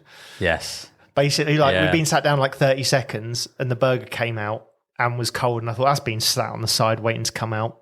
Yeah. And we had a stale burger bun on one of them and all that kind of stuff, and it was just didn't feel quite up to the same standards. I didn't have anything like that, but I will say it didn't feel like it was up to the same standard as last year. Yeah, and I don't really know how that can be the case considering it's the same location and everything else, but I don't know. It was just a shame because the food's never been like great, but it's always been good convention food. Like it'll do the job. It tastes all right. And like I had sausage and mash, which was the special one day, and that was really good. Yeah. But the other days where I had other things that were just off the sort of generic-y bit of the menu. Same, yeah. And a Thursday where we didn't have the GRIDCON menu, the food I had then was lovely. Yeah, their general menu is actually really good. So it's just a shame because some of it came out either too quick or too slow and was a bit cold and all that lot, which is my only gripe with it. But the breakfasts were always good, so there we go. I quite enjoyed my Saturday morning breakfast. So what did people play first? What was their starter for Saturday morning? Yeah, so Saturday morning... I played Dinogenics. That was my first game. Of course you did. Yeah. Wow. Yeah, I've had the game for a while. I've played it a couple of times. But I know that Tambo's been itching to play it. And I just thought this might be a good time to actually get it done. And I'd forgotten how much I liked that game. So, yeah, we all really had a really good blast with it, really.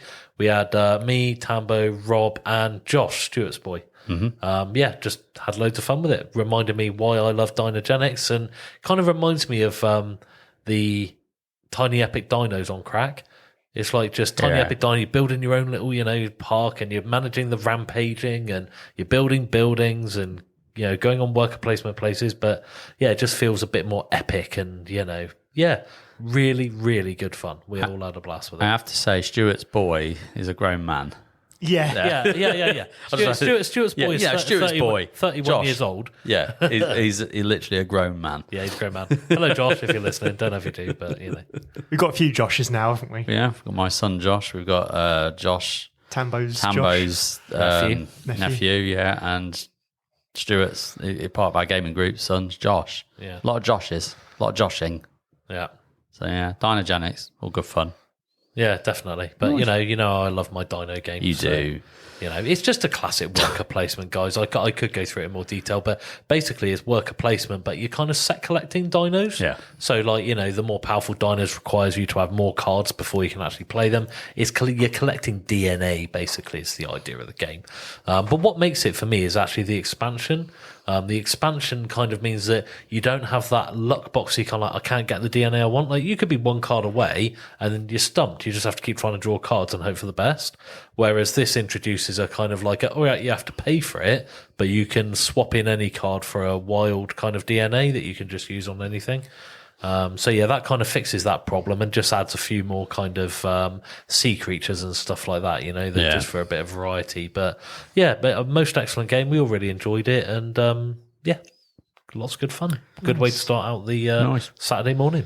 Cool. Me and Davey started the day with Stress Botics. Oh yeah, forgot that. Which was originally ARCs. So when we put this in the planner with Martin and Nandi, who we met before actually last year, and Martin listens to the show and supports the show. So hi Martin, how you doing? And he's been getting into Stress Botics. Literally, it's not long been released from Essen, and he said, "Do you mind if we switch the game?" I was like, "No, I've got ARCs. I've played it loads now. I'm cool, whatever."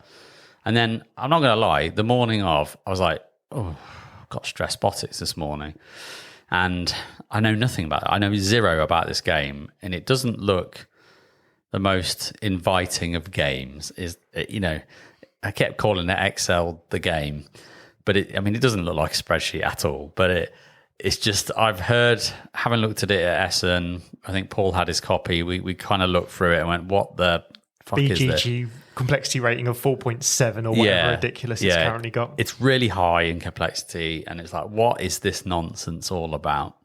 So then we got there, me and Davey went there, we got a coffee and we thought, right, now let's do it. We're going to and normally we'll have a great time because me and him will probably lean onto heavy games anyway, and off we go. So Martin did a fantastic teach. I have to give that out to him. He set the scene of this world that we were about to get into, and that really helped me to kind of dig into what the hell this game is about. So just very quickly, you are playing as robots, hence stress Botics is the name, but you are playing these robots that are mining this kind of exoplanet's core for materials, right? And you're under instruction from the Alpha bot, which we nicknamed Mum. She was like the mum bot that would look after everything and make sure that we're all good. And if Mum gets a bit stressed, then we all would get a bit stressed. And yeah, we kind of need to look after her as we kind of do our jobs. So you've kind of got this bit on the bottom left-hand side of the board, which is the planet and all of the different chambers and routes. And you've got the planet's core as well, which sits on the corner. And that can rotate around and has different channels of where you kind of go. And each of the chambers in the crust and the mantle and the core, etc., all give you different resources like lava and acid and gas and like beta matter and all like really obscure resources and like what is going on. And you kind of need to like mine resources, and you need to get the right kind of resource mix, because at the top of the planet you've got three spaceships coming over, and you've got a yellow, an orange and a red, and the yellow one's really fast and it's going to kind of get to its destination first, and the orange will lag behind and the red will be the slowest. And you've got delivery points A, B and C, which are locations on the planet, so you kind of know what they want. It's like, here's the order, this is what we need to mine for, and this is what we need to deliver. But now you have to time your delivery at the right time to deliver the right resources so you can meet when the ship passes at the right moment, right? When you get 3 opportunities to do it. So if you miss one, you're like, okay, I can do it later. But yeah, you're trying to do this. And all the while, this is a programming game. So it's not like I can just move, you can move when you want, but you have to program your actions in. So you're drawing cards, of which you've got move, mine, and connect, like the plug. And you've got some of these cards are boosted versions of the cards, which means you can get to do them twice, which is awesome. And and you're programming your actions on the top of your player board, of which you start with 2. So you can either go, I'll move and mine, or mine and mine, or mine, move, or whatever. So you're kind of trying to get to where you want to get to. And you can always boost your actions by using batteries. So you've got different color batteries, which will help you boost the 3 different actions that you can have. And you can kind of, and the batteries are quite cute, because like one of them will sit in your bot. Your bot is basically a cube with a cylindrical hole in the middle where the battery will kind of sit in. And so if you want to move really fast, you'll probably want the black battery to sit in there, and then you can spend it from there and away you go. But your bot always needs a battery in it because it's a robot and it needs a power source. And you're kind of doing all this stuff. And I was absolutely digging this. And it surprised the crap out of me because, thematically, I like space and sci-fi, but it's really weird and different. And you've got these the cylindroids, which are these basically cylinder robots that kind of come in on a conveyor belt and start attacking your mum, your alpha bot. And you've got to manage that as well, because if you don't, she gets a kick in and she starts to go on fire, and then you all get stress. And stress is a resource kind of in the game. So when you take stress on, it's a track that runs alongside the spaceships. So if you get more stress than delivery point A, you can't deliver because you're too stressed to deliver at delivery point A. And so you've kind of got to manage the stress levels of your bot as well as you're going through this game. And it's absolutely bonkers, but I'm digging it. I'm like absolutely digging what it's doing. And we had a blast. The teach was a lot for this, and we were, about an hour teach. An hour teach. Yeah. This making me feel sick. Yeah. And, but we were invested. It was like, no, we want to play this game with Martin. We want to do it. And so it was a lot to come in front. And Davey, I want to point out, he did brilliantly at this. Because, Davey... Yeah, but that's Davey all over this topic. No, the teach. Oh, really? Yeah, he's very... because Davey likes to learn how he likes to learn, bless him. And he was very good, and we were all patient, and we got through it, and yeah, we got to the end, and then we started to play it, and yeah, we just kind of got into a flow with it. And it's got about, I don't know, 10, maybe 12 rounds in the game. And so once you get the flow and you know what you're doing, it's not actually that bad. It just sounds mental, but it's not. And you're still going at what, 2:00? Yeah, finishing off. We had a lot of pauses, and there's food bits that people have to go off, and photo opportunity for the patron supporters, and all of that stuff's going on. But you know what? I really enjoyed the play of it. I would absolutely play it again. Now I know how to play it. I would play it again. And there's loads of stuff I've not even mentioned, but I won't go into it because it'll be another hour. But anyone who likes the heavy games and likes the kind of quirky theme of managing robots and stress and deliveries and programming and things like that, if that's kind of like, that's a bit different and interesting, I'd check it out. But this is not going to be for 98% of the board gaming hobby space people, right? I know you two would hate it. Oh, yeah. 100% you would hate it. Yeah, absolutely. The second you were explaining it before you were playing it, I was like, I'm out already. Just no. But yeah, no. I'm enjoying it. It's great. Nice. Yeah, it's fun. It was, and I think that was down to Martin, to be honest. I think if I'd have picked that up from the rule book and learned it at GRIDCON, it wouldn't have happened. But Martin did his own work. It's kind of his wheelhouse, isn't it? Is teaching complex games. Yeah, he just, the way he did it, set the world up, set how everything worked. And we made some rules goofs, but you got to. He's not super experienced with the game as well. He's just, he's new to it. But considering that, I thought he did a cracking job. So well done, mate. Nice. Yeah. So I played what I think would probably call the convention game on first thing while I was waiting for my other game, which was, and I've got to get the name right, Lord of the Rings Middle-earth Duel. Is that correct? Pretty much it. Duel for Middle-earth. Lord of the Rings Duel for Middle-earth. I just kept calling it Seven Wonders Duel Hobbit Edition, which was winding a lot of people up, which quite amused me. But yes, it's a reskin of Seven Wonders Duel with the Lord of the Rings IP on it. It's taken out scoring. I've not played the first one. So it's taken out scoring. Instead of what it's done is you've got the Fellowship, which is what would previously have been Science, collect sets. And if you get one of every set, you can win by Fellowship. You've got the Chase for the Ring. So both sides can purchase blue cards, which aren't kind of what they are in any other Seven Wonders game, which moves you along the track. And if either person gets to the end of their track, if the ring wraiths catch the hobbits or the hobbits get to Mordor, then they've won that way. Yep. Or you've got like a battle map, which is just an area control game. And if you have full control of the map, then you win that way. And otherwise, from what I can see, it's exactly the same as Seven Wonders Duel. You're going to pick a card, some of them laid on top of each other, so you'll sort of overturn cards and stuff like that. And I think I played 6 games of this over the weekend, and every time I turned around, someone was playing a copy of it. Definitely. All weekend, all 3 days, there seemed to be at least one copy out at all times. So definitely kind of felt like it was the game that was everywhere this weekend. And it's good. I really enjoyed it. Everyone I watched seemed to play it, seemed to enjoy it to some extent, sort of at least, sort of had a good game of it. I think there's a few times where sometimes you're done by the third act, like you've let it go too far even before the third act. It's like, well, all that has to happen is the wrong card turn over here and someone's won, and inevitably that'll happen. But that's probably because you've mismanaged the first 2/3 of the game. But sometimes the third act can feel a bit like a foregone conclusion. Would be my only criticism on it, because it's so quick. You can fit 2 or 3 games in the same space as most other light games.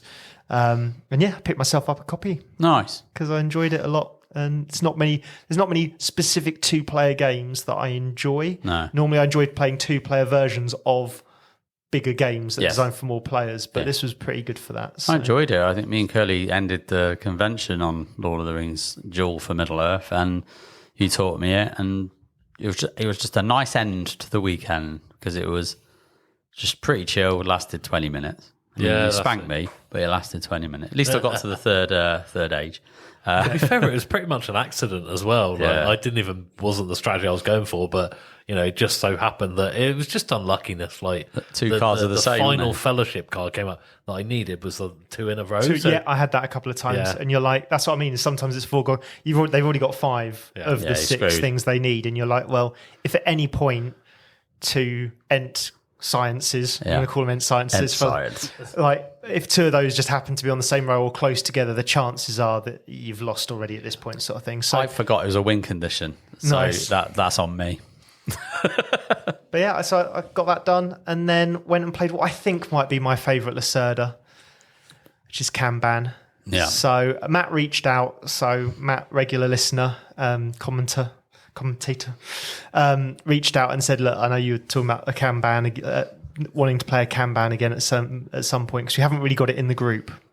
Not yet. Kanban, not yet. It's coming. Oh, have you got it on order? Have you? Yeah, got it with my okay. Speakeasy pledge. I was like, right, this goddamn game I've been trying to buy for ages. I can't get hold of it. No, Sod it. I'm just getting on my Speakeasy pledge, and it's here. So it will be here at some point. So again, Matt, Graham, and Paul, the regular Paul that we play. Yes, plays with that Paul group. R. Played Kanban and I'd played it, but like a year before, something like that. And Matt did a very good job with the teach, considering he hadn't played it in forever by the sounds of things as well. And just a couple of points, don't forget that sort of thing. So, played it. I had a blast with it. I won, which helped. But I felt like I knew that even though it'd been a year and a little bit since I played it, I remembered the flow, which I think is one of the credits to Kanban, is it makes so much sense thematically. Mm-hmm. A lot of Lacerdas, let's say, like Lacerda games, about half of them, a lot of them don't always line up with the theme, or the theme's a bit convoluted or something like that makes it tougher to teach. Kanban's absolutely spot on for it. It makes sense what's happening. The flow of the game makes sense. And I remembered getting in the flow and just got in the flow straight away and did what I needed to do. And I definitely made a couple of mistakes and yet still managed to get the win, with Paul coming a close second. Again, having the designer on hand to answer questions is helpful. He was teaching the Speakeasy sponsored demo. He was doing that, Mr. Vital. And we were like, we don't know quite about this one. He came over and went, I did design this game years ago. Like, if I don't know the answer, you got to sort of forgive me. But then we had a blast and just talked about sort of other games he'd got on with hadn't got on with that year and stuff like that. And just, again, finding out the inside of a designer's mind is just really nice sometimes. So. He's such a nice chap. On that side note, I was playing, I forget what game it was. I think it might have been like Ticket to Ride or something. And next to our table, like Ticket to Ride, by the way, with my mum. Just, it's not my usual bag, but mum likes it. And on the next table next to us, we had Dávid Turczi and Vital Lacerda discussing a new game. Yes. And it was just like, how their brains work, I don't know. It was like, like that. And it was like all these crazy designs. And it was like on a flipping, they were noting it down on tablets. And I was like, oh my God, what's going on here? Yeah, I'm going to use a Star Trek reference because they sounded like the Binars, right? Yeah. Which is the two aliens that like just talking binary very quickly. Yeah, talk binary code. Yeah, they're definitely like a different language to me, that's for sure. Brilliant. But it was quite interesting. Yeah. But no, it's good that you get to catch up with Vital. So I had the Speakeasy demo last year, and that was awesome to do. My one regret is the Great Library. It's like, I wish I'd got to play that. Yeah, it's tough because I want to ask him what other game it's most like in his collection, but see if you like it or not. Yeah, because there's a very particular divide, I feel, in Lacerda's sort of games, with the exception of Vinhos, which I think fits in one and I just don't quite get on with it. There's a very particular divide in his types of, like, the sort of main series of games, as people call it. And I kind of want to know which side of the divide it sits on. Yeah. But yeah, I need to see it when it comes out. But again, the idea of it sounds good, so we'll see what it looks like when it gets here. But just great to have a chat with him as well and catch up with him. What about you, Kerley? What else have you been doing on the Saturday? Well, like I said, I played Ticket to Ride with Mum. The only reason I mention it again is because Rob won. He did tell me. He was very happy with himself. Very happy. I think with he told himself. Everyone. Yeah, I think he did. Yeah. He did really well. He told Dávid Turczi, he told Vital Lacerda, he told Paul Grogan, he told everybody. Everyone, yeah. So a shout out to Rob Dog. He smashed it. Well done, mate. Well done, buddy.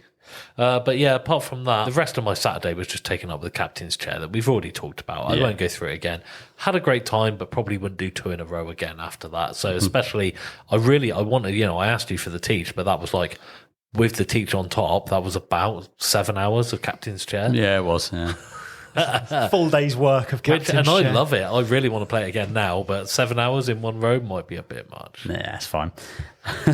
Go on then, JP. What about you? What was your next? I played a game. So I was kind of a bit of a loose end, and I was kind of wandering around. Everyone was busy in a game or doing something. So, what are you doing? Oh, I'm in the game. Okay. What are you doing? And then I caught up with Aidan and Sarah, so another pair of listeners, and actually we're at the Devon board game weekend last weekend. Out, guys, love you. Yeah. So I got chatting to them, and I said, "What are you doing now?" I said, "Oh no, we're just going to sit down and play a game." So I'll come and join you, and it was really nice. Just invite himself along. I did. Just I'll They wanted you. a 2-player, but I muscled my way in and made it a 3, so it's fine. But no, we picked up Rebirth from the games library. And they said, "Oh, we'll teach you." And I said, "Fantastic. I've been wanting to play this. I'm intrigued by Rebirth." So it's a game designed by Reiner Knizia. And it's got a lovely production to it because it's got the limited Kickstarter edition. I'm not a massive, I haven't been a huge fan of his work. But then again, I've not played most of his work. I don't think many people have. But I'm intrigued by Rebirth. Just, I don't know, there's something about this game. It just looks gorgeous. Like the production, the whole kind of premise is that it's set in the future. Mankind has lost its way and basically needs to kind of reborn the world. And you've kind of got like nice picturesque, very green looking board with little airships. And it's like it's a bit like that kind of Planta Nubo, but without the robots, as a theme. I mean, the theme could be anything. Could be anything. It doesn't matter what it is. Bearing in mind, all his other Hex games have completely different themes, and so there are quite a lot of similarities with certain other games. Exactly. But yeah, anyway. So we sat down and played on the Ireland side. So it has 2 sides, Scotland and Ireland. And we actually played Rebirth on Sunday as well, didn't we? So we played Scotland on Sunday, and we played Ireland on the Saturday with Aidan and Sarah. So they taught the game, and basically it's so straightforward and simple. You can teach this game in like under 5 minutes, right? And it's a tile laying game. So you've got a bag of tiles, again, if you've got the Kickstarter edition. So you've got a bag of tiles that are all your kind of house or your clan, and on your turn you pull a tile out of the bag and you put it on the map, matching the symbol up with the space on the map. Yeah. And you score points. So if you've got an energy farm or a food farm, which is literally 2 of the 3 symbols that you see on your tiles, you put it down, and if it's an energy farm on its own, it's 1 point. You put another energy farm next to it, it's 2 points. And you can kind of chain and score more points. If you put a tile down and it's next to a castle space, then you get to claim that castle, and you've got these lovely modelled castles in your colour, and off you go. Now, the challenge is if other players contest you for that, it becomes an area control around that castle. So if another player puts 2 tiles next to it, they'll take control of that castle and put their lovely coloured castle in place. And there's some tie-breaking rules in there, which I won't bother going into.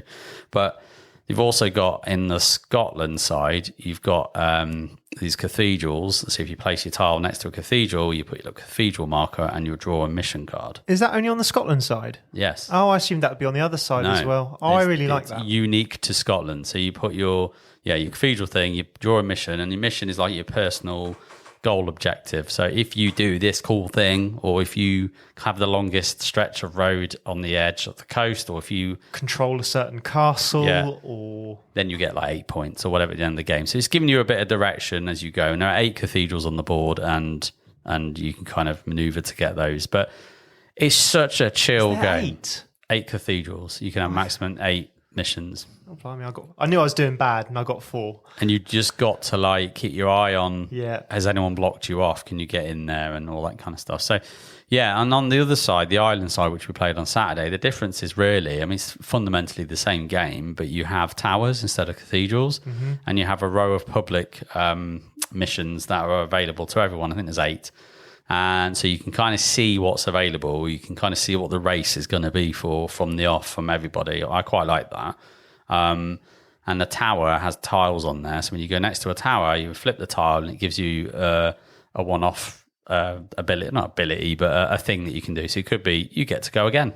Yep. Or you get to put a ×2 marker on one of the public objectives. So therefore, if you score, you're going to get double points. Nice. Or you can draw 3 tiles out of your bag and play one.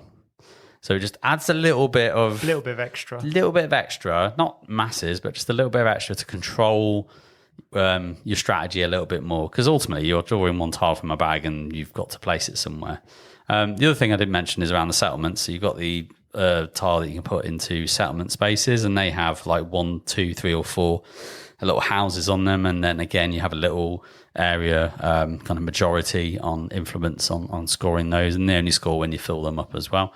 I absolutely adored this game, and it surprised me how it adored. I wouldn't have pegged you as it because I played it at the expo and I fell in love with it as well. But it's not a game. If you'd gone, do you want to show me something? I would never have shown you Rebirth in a million years. I don't think. No, because it's on the light end, but I just had such a chilled experience. It is playing it. Kind of chilled, isn't it? Like it's for me, it's chill. It's like, and I just love the rule, which is so like obvious, but you draw a tile from your bag after you've had your go, so you can actually see what you're going to do. So when it comes around to your turn, you're playing the tile, so it's really snappy. Yeah, this game is like bang, bang, bang, bang, bang, back to me, done. Yeah, next, and yeah, I honestly this is the best new game for me of this weekend. Nice. It's not my favourite game I played because Captain's Chair is my favourite game that I played, but the new game that I experienced was that. And on both games, because I just love playing both maps and experiencing what it had to offer. Because it was you, me, Rob, and Adam from Punchboard. Yes, we did. On a Sunday. And I'll be honest, my brain wasn't quite in the game, so I was like making silly mistakes all over the place, but still had a good time. Mm-hmm. Just getting a bit frustrated with like, well, you've made that mistake now, haven't you, Adrian? But that's because you weren't paying attention. So you were kind of waiting for your next game. Yeah. And waiting for Mark Monk to turn up. Yeah, so at the start I was like, if he turns up, I might just kind of have to clear off the board a little bit or whatever. And then got far enough into it, I was like, I hope I'm not holding him up, sort of thing. Mm-hmm. And then, so I wasn't quite in the game, but it was nice to play a game. I haven't played a game with Adam before. He taught me draft and write records in a previous sponsored demo, but I don't think I've played a game with him before. So it's just nice to play a game with him as well. He kept swearing at me when I kept stealing his castles. Yeah, we all did. That's fun. And then let Rob just randomly have half of Scotland because none of us challenged him to. Because we forgot. we forgot Rob was playing. We were just contesting each other, and then Rob was just doing his thing in the north. Yeah, did a good job of it. But I've pre-ordered it. Nice. And Christmas is coming up, and I thought this is a game that's going to be perfect for my family. Yeah, it'll work out. And they'll love. Well. Sorry, let me rephrase that. They will tolerate this game with me because it's all you got to do, guys, is just draw a tile out of a bag and put it down somewhere. Yeah, okay. This is it for €60. That is what it was at Essen. It felt a bit much. Yeah. But if it comes out and it gets down to like the 30 quid mark, like even I don't need the bag and all that lot. Like it's nice, but you don't need it. No. I think that it's been on my list to kind of purchase, but I've kind of I'm aware of the price on that one. But no, I want to say thank you, Aidan and Sarah, for the game. It was great fun. Loved it. Nice. So I was kind of requiring some FUDs, some food, and Tambo and Josh were kind of at a loose end, so I played Taverns of Tiefenthal, whatever that's called. Forgot you were playing that. So obviously I know it's from the same guys that did Cracks Quedlinburg, and I kind of fell out of love with. I really loved Cracks Quedlinburg when I first played it, but I kind of fell out of love with that, and was sort of okay, we'll play Taverns, and didn't set my world on fire or anything like that, but I think we talked about it previously. It's a nice roll some dice, but you pass them around so you can kind of screw over other people by taking the dice you want and they don't, and all that kind of stuff. And you kind of build a deck and upgrade your tavern as you go. And it's just that nice sort of light midweight Euro. Wasn't doing anything particularly exciting, but was a really nice play. I enjoyed my playthrough of it. I'd play it again. Yeah, but yeah, I don't think there's anything particular to call out there. Did you play with all the modules? Yeah, they had the schnapps in and the T was like, I'm just going to throw it all in because it'll be fine. And it was. Yeah. I don't know how much I would want to play it without some of those modules because it feels like it needs it. I've only played I haven't had the guest book one, I don't think. Yeah, I played guest book. Yeah, so I had the rest of them in, I think, but not those. So so I did that, and then I had the sponsored demo that I was booked in for when I wasn't actually teaching, but I was doing, which was Huang. Okay. Which is a Rainer Knizia game. And is it? Why I had completely wrong expectations of that game. So because it's a hex game, and the other two I've played were Rebirth and Cascadero, I was expecting a very similar sort of put hexes down, area control, make things join up, something along those lines. It's not that at all. It's like a little battle war game where you're putting down hexes. And if you put down a hex and you've got like 5 leaders of 5 different colours, and if you put down a hex matching the colour of the leader, you get a victory point. And basically, you collect all these 4 colour victory points, and then 1 is wild. If you put down all of those, the one you have the lowest score on is your winner. But if at any point you have 2 contesting leaders in an area because they're linked up by hexes, you either have a war or a revolt, and it'll require either yellow or red hexes, and you can put some of them into this battling game and all this kind of stuff. And it was quite clear one person had played yellow and Yangtze, and the rest hadn't around the table. And it was quite clear that none of us were expecting this game. So about a third of the way through, we just started playing chaos mode, basically. I was like, I've got nothing to gain out of this, but I'm going to link these up and we're going to have a massive war. And knock 4 of the leaders off the board and all this kind of stuff. And just, and now we'll have a revolt because I'm putting that there and we'll see. And it's one where I think people will get upset playing it because they'll have built this nice little area and then you come over and you can just put a hex anywhere. There's no rules. You just put it down and it's like, all right, that's linked that to that. Now we're having a war. Whoever's got the most red hexes on their side of the wall will win, and that kind of stuff. And so I haven't laughed so much at a game that I've not been bothered to play, like that I can't be bothered to play in such a long time, because we were just doing stupid things to make each other laugh and winding each other up and all that kind of stuff. And I said at the end of it, this room's going to get quiet when we leave, because we're clearly the noisiest in the room, just randomly playing these hexes down and all that lot. And I had an absolute blast playing it, but it's not a game I will ever buy or play again, because it is like it's a weird area control war game that will upset people, because I think if we had been taking it seriously, it would have upset someone at some point in that game. So that was my last one for Saturday, but it was fun. I enjoyed my playthrough of it. Fair enough. But not because of the game, because of how the people treated it and just the chaos mode of, what? Why have you done that? Well, just because I fancy doing it. I'm not at war now. I don't care anything about this. I've just linked it up so you guys are at war. Enjoy. Bye. Sort of thing. So, and had a blast playing that way. Yeah, I mean, that leads nicely into my last game of Saturday, which was of a similar, not theme, but of mentality, shall we say. And it's becoming a bit of a thing at GRIDCON. The Saturday night games end up just being don't give a shit, just have silly a laugh. Silly nonsense. Let's make lots of noise. And I know Kerley was on the table literally next to us playing his captain's chair, looking over going, what the fuck are you lot doing? And then we had Davey and I think Marcus playing Civolution on the other side. And we were playing Thunder Road Vendetta. Oh, I came over and saw this. This looked brilliant. I don't think I'd ever want necessarily to play it that much. Yeah. I think, again, as you say, it might be a once-a-year thing, but you guys look like you were having the... I'd been sore from laughing from Huang, and then came over and could see you all in that similar state of... Honestly, like it hurt to smile. This game, we didn't finish it, which is my only I wish we had, because we were getting late. And Joel, so we're playing with Joel and Claire from Devon Dice podcast, and we had Josh, Stuart's boy, and another Josh, which is Tambo's nephew, and myself and Rob. So we had a full 6-player game of Thunder Road, which is quite a lot of players. So we had to have the big rig in there, which Joel was playing, basically this massive truck with loads of things and compartments behind him with guns and all sorts. So anyway, Thunder Road is, think Mad Max and Micro Machines. Do you know what it reminded me of? Was Death Race. Yeah. A little bit, because you had a big truck and then you had some cars that were fitted out differently and some helicopters and all that kind of stuff. It looked like that to me. Yeah, so you've kind of got this rolling road. So you're racing down this straight bit of track, which has mud and tarmac and all sorts of stuff, hazards everywhere. And, I mean, we didn't actually get to the end of this road, but the idea is that when you get to the end, the back piece will go and the new piece will go on the front and you'll slide. So it kind of looks like this road's moving as you're progressing, but it's not really taking up all the space on the board. But, yeah, you've got like a small, medium and large car, and you've got a helicopter, and You got unique people if you're playing with the expansions, which Joel has the Chrome edition, so he has literally everything in there.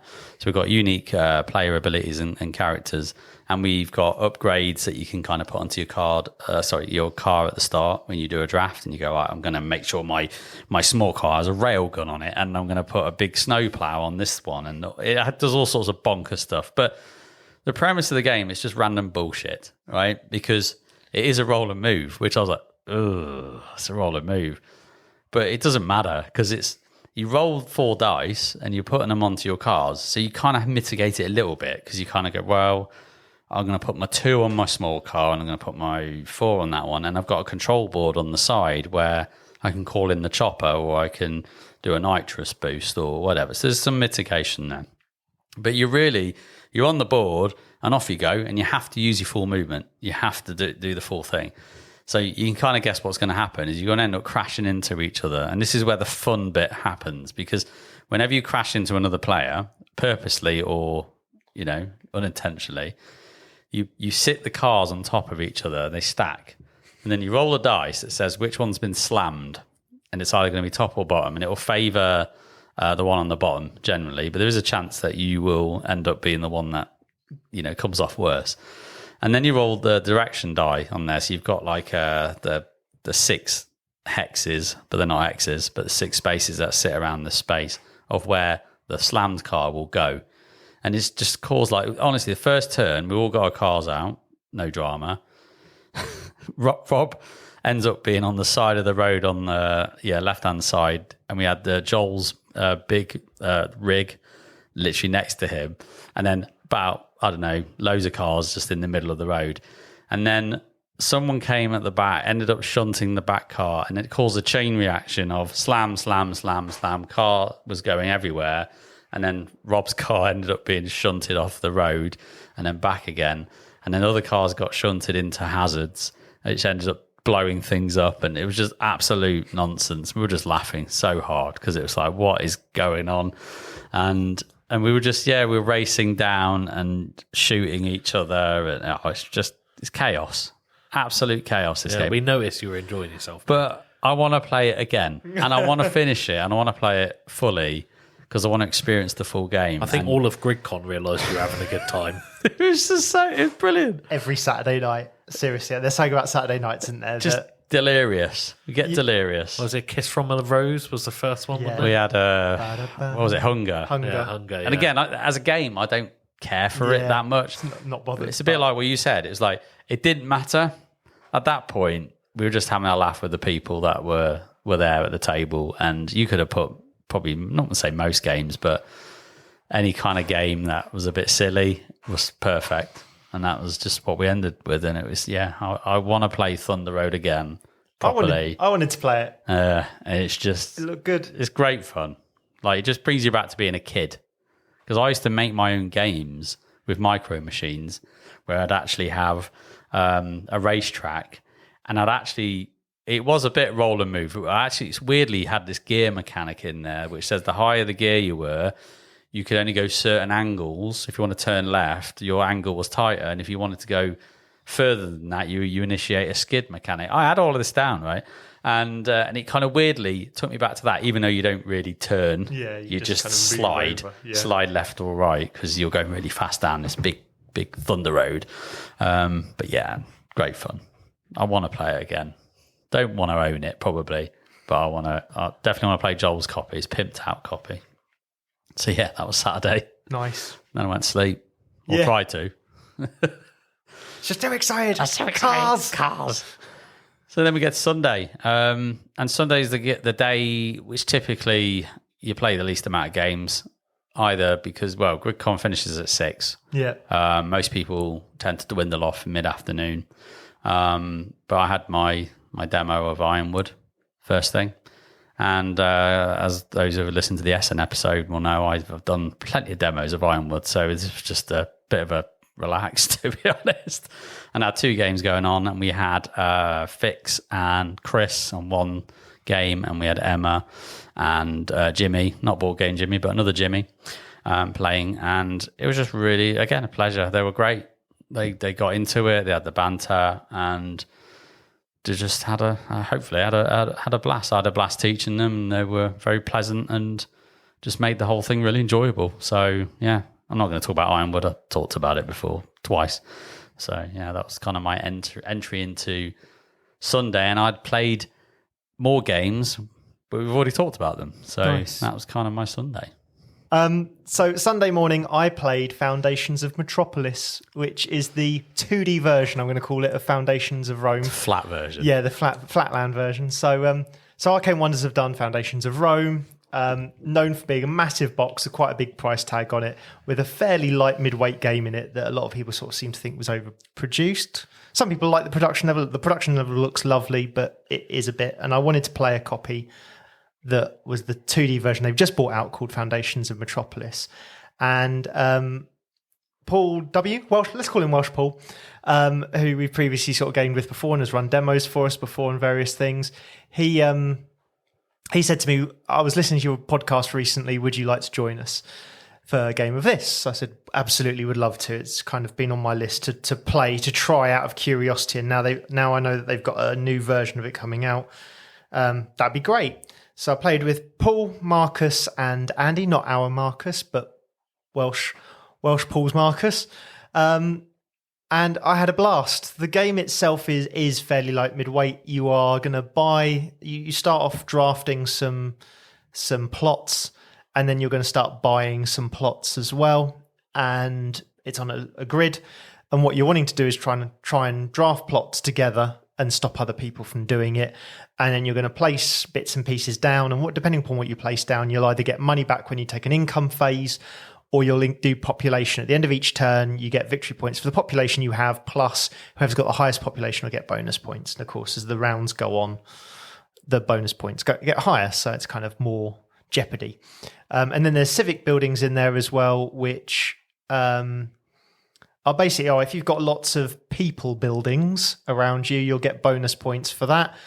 But what people can do is they can also upgrade buildings. So you can put a people building down early doors. They'll put down people and you've got people buildings around it. And then you go, I don't fancy that. I'll upgrade that to a money building instead. And then that'll help with your income. And it took like an hour and a bit, but it was just a good laugh. Like, they're all quite larger than life people. Sort of all had quite a chuckle and just taking the mick out of each other and all that lot. And I just had a blast. And the game is good. Again, I think it's a strong game, and it's one I would consider putting in my collection because I like city building games.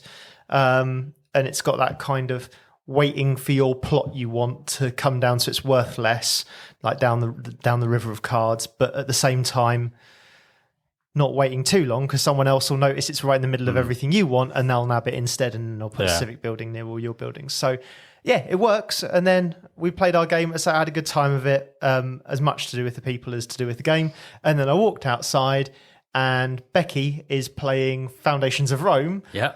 With they're not flat version. Yeah, Nick, Shaw, and then Claire and Joel. And they seem to be having a blast as well. So yeah, two versions of that on at the same time. That's quite cool. Yeah, just I say the game was good. I enjoyed it. I'm considering whether or not I put it in or whether I need to get rid of something else first, or whether I don't bother at all. But I enjoyed the game and enjoyed gaming with the people around the table. Nice.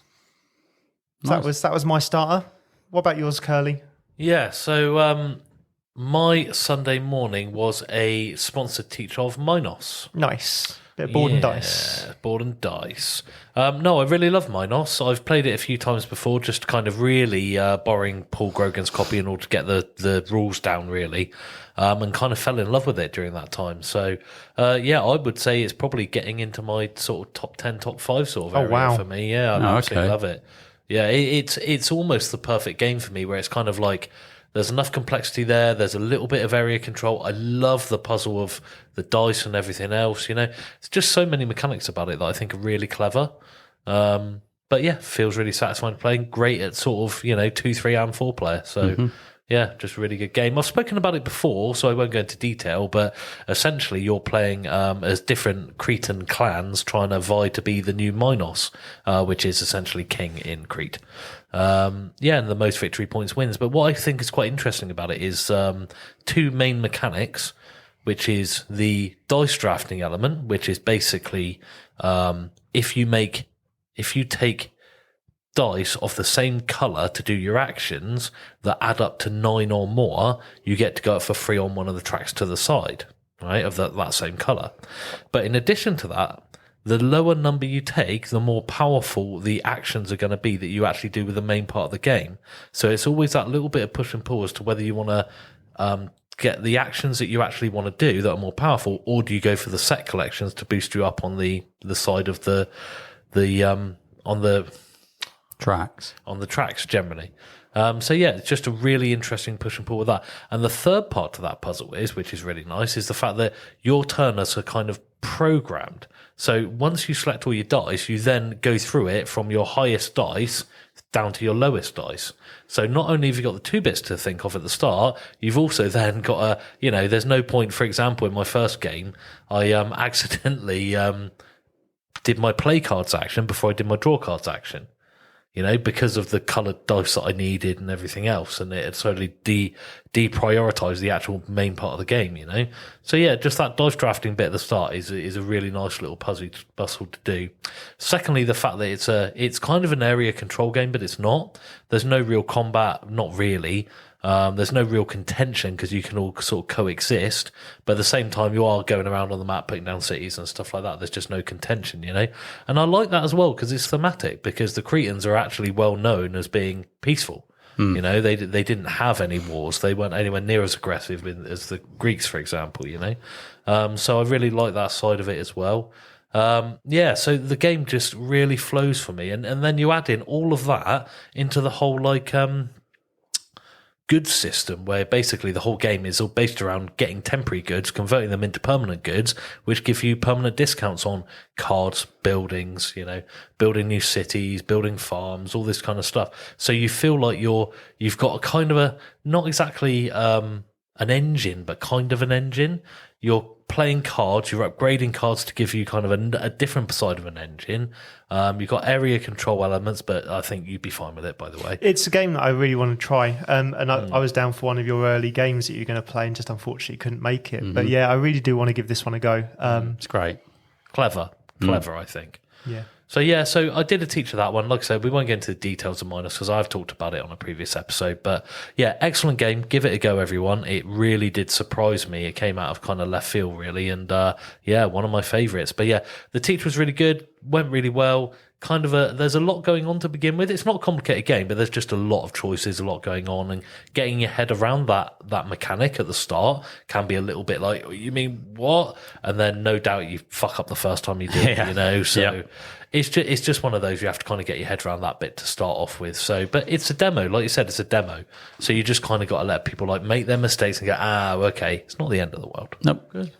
On the Friday, I'd caught Mark Monk playing Nemesis, and I was talking to him about that and all that kind of stuff. And I said, I mentioned that someone said something, and I was like, I want to play Sniper Elite this weekend because Mark recommended it, and I bought it and I haven't played it. And he said, well, I'll tell you what, we'll give you a game Sunday. And his friend was there who apparently loves Sniper Elite. Unfortunately, his mate couldn't make it, so it's just 1v1 at Sniper Elite. But I had a blast. It reminded me in certain parts of Whitehall Mystery, which is one of my favourite hidden movement games. And if you've played Sniper Elite, the computer game, you're probably quite aware of what it is. It's an American sniper versus Nazis.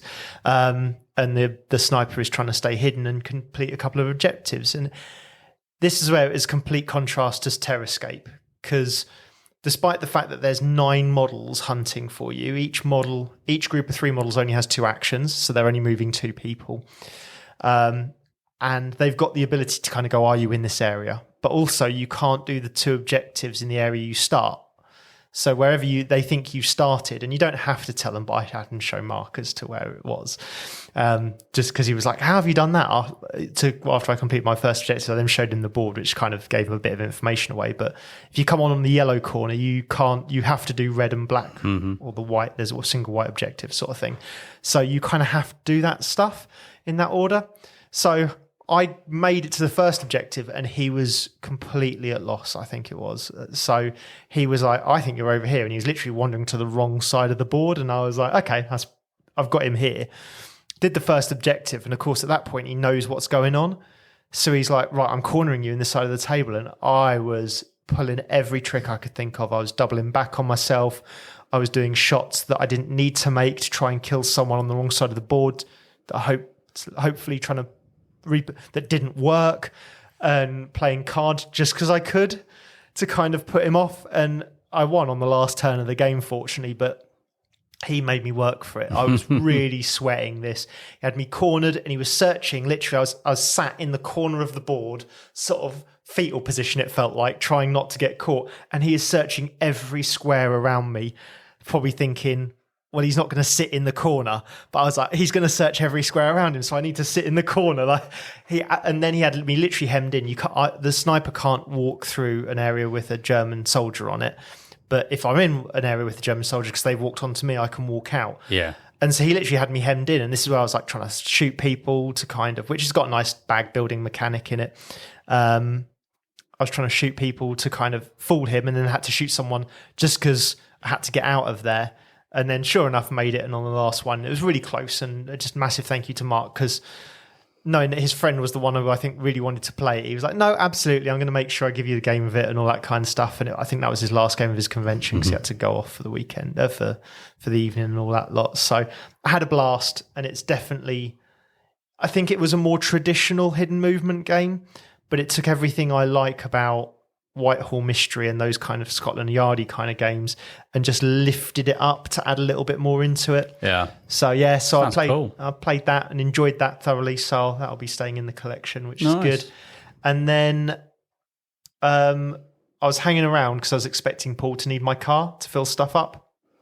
So I was hanging around for a bit, and there's both me and Marcus were like, what should we do? Like I really wasn't in the mood for another game, but we had so much time to kill. So I got Lost Cities as part of my prize for winning the chase at the 24-hour event as one of my prizes for that. So little 2-player game. It's not the 2-player game I thought it was, interestingly, but again, another Reiner Knizia game, I think. It is, yeah. Yeah. So another Reiner Knizia game, 2-player. I'm not sure on it, if I'm honest. Basically, there's a track in the middle that's got different squares on it, and you're going to play cards either into the discard of that square or in numerically increasing order as you go. But obviously there's only 2, 3, 4, 5 in the deck, so if someone else has got the 4, I'm never going to get the 4. And there's also I can't remember, we called them the handshake cards. I can't think what they were actually called, but basically if you got one of those down first, it would multiply how many points you got, both positive and negative. Because we played the short game, so there was 5 stacks. If you started a stack, you had to score it. You counted up the total number you had, and minused it from 20. So if I had 19, my score would be -1. If I then had 2 of those cards, I'd multiply that by 3. So what you're trying to do is and you can, on the discard, if you don't want to play a card, you can discard a card and you can pick up off that discard as well as the top of the deck. So what you're trying to do is hold on to some cards you think that your opponent might want, or trying to hold on to like the 9s and 10s, or like the 8s and 9s, hoping they might wait to dig it out of the deck, and then it'll all be too late, because once the deck's empty, you're done, sort of thing. So you're kind of doing this kind of push-pull mechanic. It was fine. It wasn't, a lot of people love this game as 2-player and say there's a lot to it. I'm not convinced myself. It was enjoyable what we played, but I don't know how many more times I would pull that out as an abstract sort of game. Yeah. So yeah. And then I stuck around, did a bit of packing up on the Sunday, but didn't need my car, which was quite nice because it means I don't have to do a trip to Columpton this week extra. So yeah, so that was and then unpacked when I got home. There you go. So that was that. That was GRIDCON. That was GRIDCON.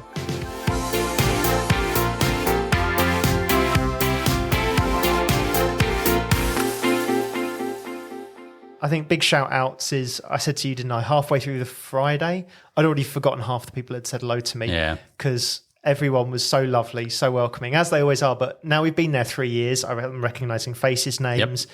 Obviously, people are hearing of us. People I'd never even met before were like, oh. I had one instance where I was sat there, I think it was early-ish on the Friday, and someone said, oh, I recognise that voice. it just sounded happier. Best comment ever. That made us all very happy, apart from Adrian. And I don't know whether it was intended in that fashion or not, but that's certainly how I took it. Was I'm a grumpy arsehole on this thing, and they're not used to hearing me laugh. So yes, yeah, that's how we hear it. That's probably how you hear it. But yeah, I think I heard. I recognise that voice about 6 times over the weekend, which is always just nice and a bit weird, if I'm honest. It is weird. Still not used to the fact that people know me, that I don't know them. Yeah. Still haven't got used to that, but it seems to be happening increasingly at these kind of conventions. And it is just genuinely lovely because it means that what we're doing is being listened to. Yeah.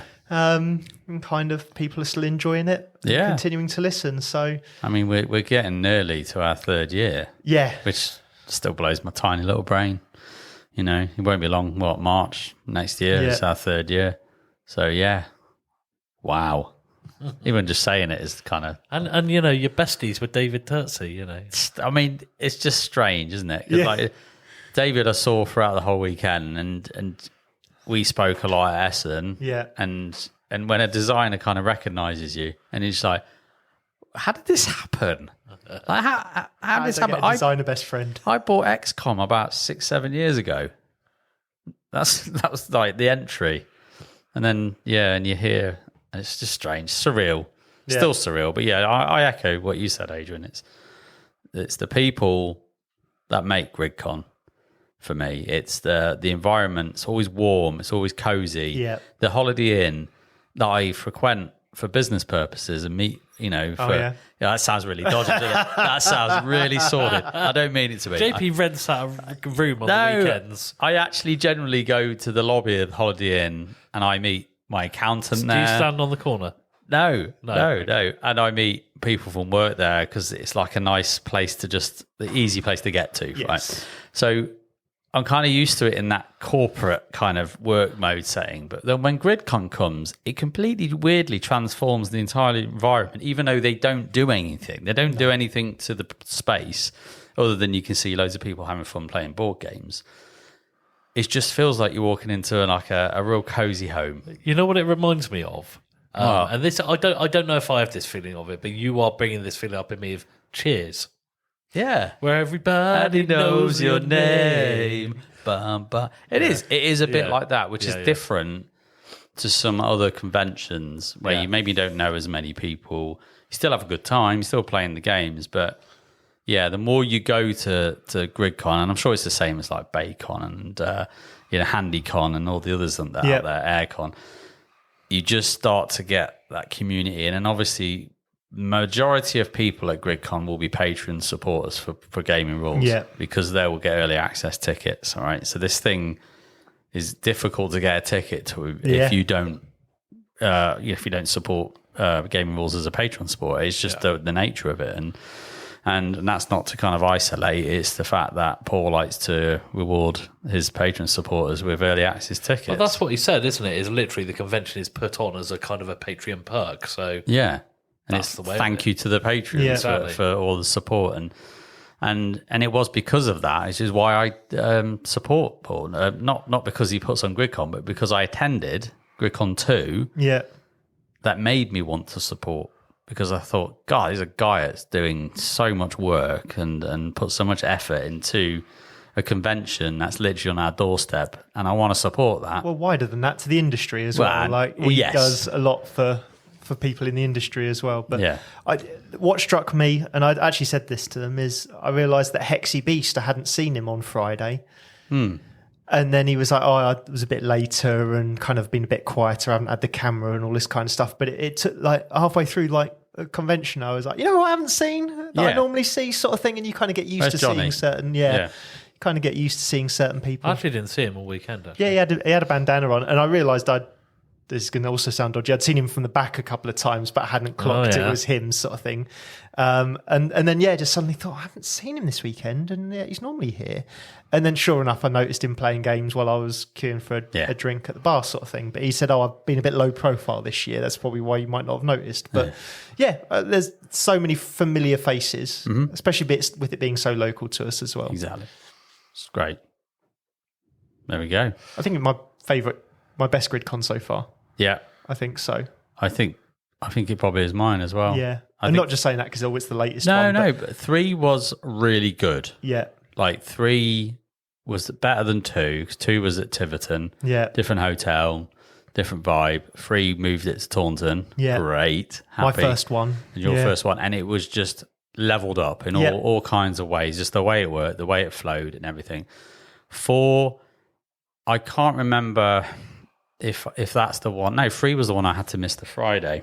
I remember, and I was gutted about that. But 4, I still had a fantastic time, but it wasn't the same level as 3. I didn't feel like I got all the games in that I wanted to compared to this time. And again, that's no fault of the convention or anything like that. But it's more us. But yeah, exactly. It's more me and the fact that I was flaking at 8 o'clock each time and all that kind of stuff, So, but for me personally, this has definitely been the best of the GRIDCONs. Yeah, and this one, I've just had such a buzz every day. Like Friday, I was a pig in shit, honestly, which is like, Rob was like, you're right. I'm like, I'm so happy. It's like Christmas. This is my board gaming Christmas. Yeah. I really enjoyed it, but I think I booked too much this time. You overburdened yourself. Yeah, it's not like, by the way, you guys had loads more book than I did, but I like to freewheel it a little bit, and I just felt like I was a little bit too tied down. Like, I was like, not that I wasn't looking forward to it, because I really like Captain's Chair, but the thought of doing 6 hours in the evening had really, like, oh, right, I've got that in the evening, and it felt like I couldn't get stuck into anything else, really, even though actually I could. It just, I won't sign up for as much next year, I don't think. Yeah. Yeah, I think I was at the top end of what I would do booking-wise, which was kind of to have 2 or 3 things each day that I knew I was going to do. I think that's kind of the top end for me. Anything more than that? Yeah, I had a nice balance for me, because I like to do.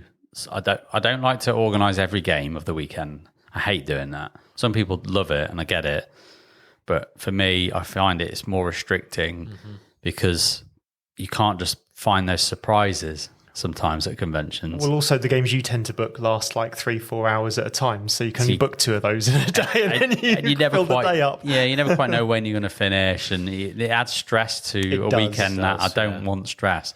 So I usually book 1 in the morning. It'd be the first game, get going, get sorted, and it gives me an excuse to play with other people that I wouldn't normally play with in the group, right? Because for me, that's part of the experience, is to socialize and meet, but I do like to keep some time back to play with you guys as well.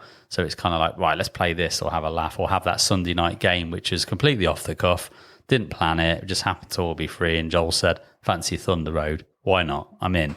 And I think that's the key bit, striking the balance of organizing some stuff, playing with some new people, and I as what you said, Adrian, about the demos, I'm more than happy to demo games. I really enjoyed the experience of it personally, and more than happy to do it anytime. So I said to Vicky and Paul, like, if you want me to do more next time, like ideally I just like the morning slots or back to back.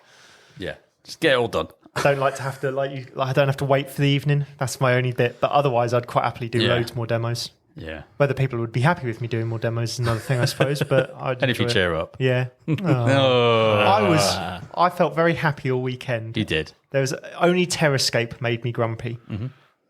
Even Aquatica didn't make me grumpy. No, you were in good spirits. You were.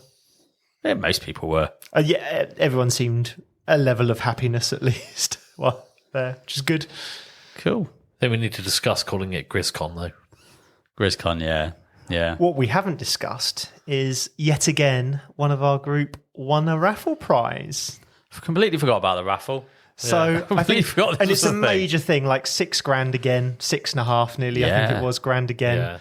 The prize pool again is ridiculous, and I know that he always gets the feedback of, do you not divide it down more? What do you do? Because some of those piles of games are hundreds of pounds. Yeah. And I don't have the answer, and I don't know what the best. I don't know what you do with it, but there's like 36 lots, and I think every single one had at least £100 worth of games in it. Yep. And our very own Kerley won this year. You did. So Rob last year, me the year before, Kerley this year. I'm waiting for my year. One year. It's not allowed. No, not allowed. Fair enough. I don't mind. You get street waffles and pickup bars, and a bottle of whiskey. And a bottle of whiskey. I'm all right with that. I'm down with that. Doesn't even cost any tickets. No, exactly. So you won some games then, buddy. Yeah, I won some games. Yeah, really pleased just to have won, to be honest with you. Really grateful we put it on every year and everything else. Always try and put in a little bit more. I always feel like when you've got a raffle that's also like a charity donation, it's like I don't really care how much I put into it, so it's my excuse to go up a little bit, over the top probably. But, I won nothing last year, which is absolutely fine. I won something this year, so that's great. So, really pleased to have got Map Pack 2, which you guys betrayed me on, so it's really good. It was a bit of karma to get a copy, We were stood there when the raffle was being drawn out, right? I was stood next to Kerley because he was doing his Minos teach. And then they had about, 5 Map Pack 2s for Ark Nova. And each time we were like, come on, for Kerley. And it was like, would it be funny if you win this? Because obviously you didn't get your copy that you didn't mention ever. That you didn't ask for. That you didn't ask for. To be fair, to give you a bit of backstory to this one, I'm only joking, by the way. I don't really feel betrayed. He's really not. No. It's that I didn't even know it was coming out. I didn't know it was a thing. So until people came back and said, and they know that Ark Nova is like top 3 favourite game of mine. And then all 3 of them were in Essen, where there's loads of Map Pack 2s, and not a fucking one of them mentioned to me that, do you want me to pick you up a copy, Kerley? Not a one. How many of my friends were there? 3 that I count very good friends. And not one of them gave a fuck about me. I didn't, and nor did Adrian, go into the Fureland Spiel queue or even store or stand. Did you know it existed? After the fact. After Davey bought it, yeah. Yeah. So, I mean, there's a little bit of guilt there. If you were if you're the big fan you say you are, then surely you would know that there's a Map Pack. Yeah, but when do you go ahead and just Google your favourite game just to check to see if there's a new Map Pack out?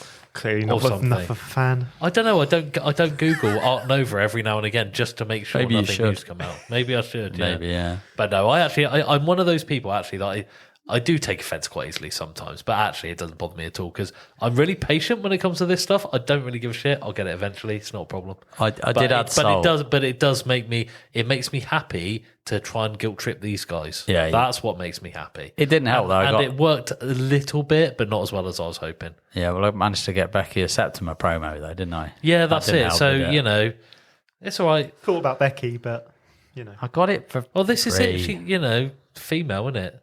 No, I just got it for free. I was working at Mind Clash. So it was like, I was there. That's right. So I didn't buy anything for anyone while I was out there. So it's fair. Treated everyone equally, didn't Yeah. So I think all that's left to say is we had a great weekend and we met some friendly faces. We've already mentioned a few people in our board game chats, but I just want to mention that I had a good chat with Mark Dainty and you'll get to hear more chat with Mark Dainty from Not Board Gaming because he is going to be on an expansion pack coming soon, literally in 2 weeks' time, I believe, when this gets released. So, yeah, caught up with Mark. He was playing some good games. And who else did we see? We saw some other people. Luke Hector from Broken Meeples. Yes, we did. Yeah. He was about and had a bit of a catch-up with him, which was nice. Tom from Slicker Drips. Oh, yes. In his Magneto top. Loving that top. Love the summery tops all the time. Yeah. Little ray of sunshine. Yeah, I didn't get a chance to catch up with Tom properly, but I did have a little chat. He was playing Arthurian Knights. Yeah, I gave him a wave. Yeah. But it was like, he's clearly deep in the game. So. He's in there, yeah. And we had, Mike Dennis from Ready Steady Play as well. Yeah, I had a catch up with him. He was playing something and... Oh, Arcs. He told me I need to give Arcs a proper go. Yeah. Because I've kind of written it off already, but he was like, don't do Just that. play Give it a go. Yeah, I had a little chat with Mike while he was playing Arcs and... Yeah, I do really like Arcs. I'm still not sure if it's for you, but give it a try. I should give it a try. I've kind of half written it off, but I really should give it a go. Just give it a whirl. But yeah, he was coming over asking me Revenant rules. Oh, I remember that. As him and Mark Dainty were playing a game late on, whenever it was Saturday night, and he kept wandering over and go, right, JP, this dice, how does this work? That's right, does this. All right. And it is really inconvenient for him because he was playing in the restaurant. Yeah. So we had to get, every time we had a rules question, you had to get up, walk all the way around the hotel, find me, ask the question, go back. Yeah. He must got his steps in anyway. We're probably others that names will have forgotten. I can't remember and I didn't write them in my notes. So if we've forgotten you, sorry. It was still nice to meet you. We still probably had a good chat. Yeah, exactly. There's a lot going on that weekend for just a 3-day weekend, 4-day, depending upon. But we had a blast, right? It's good. And here's the GRIDCON 6. Cannot wait. We don't have the dates, but I assume it's going to happen. And we'll be back, as always, to do some more GRIDCON shenanigans. So there we go. Nice.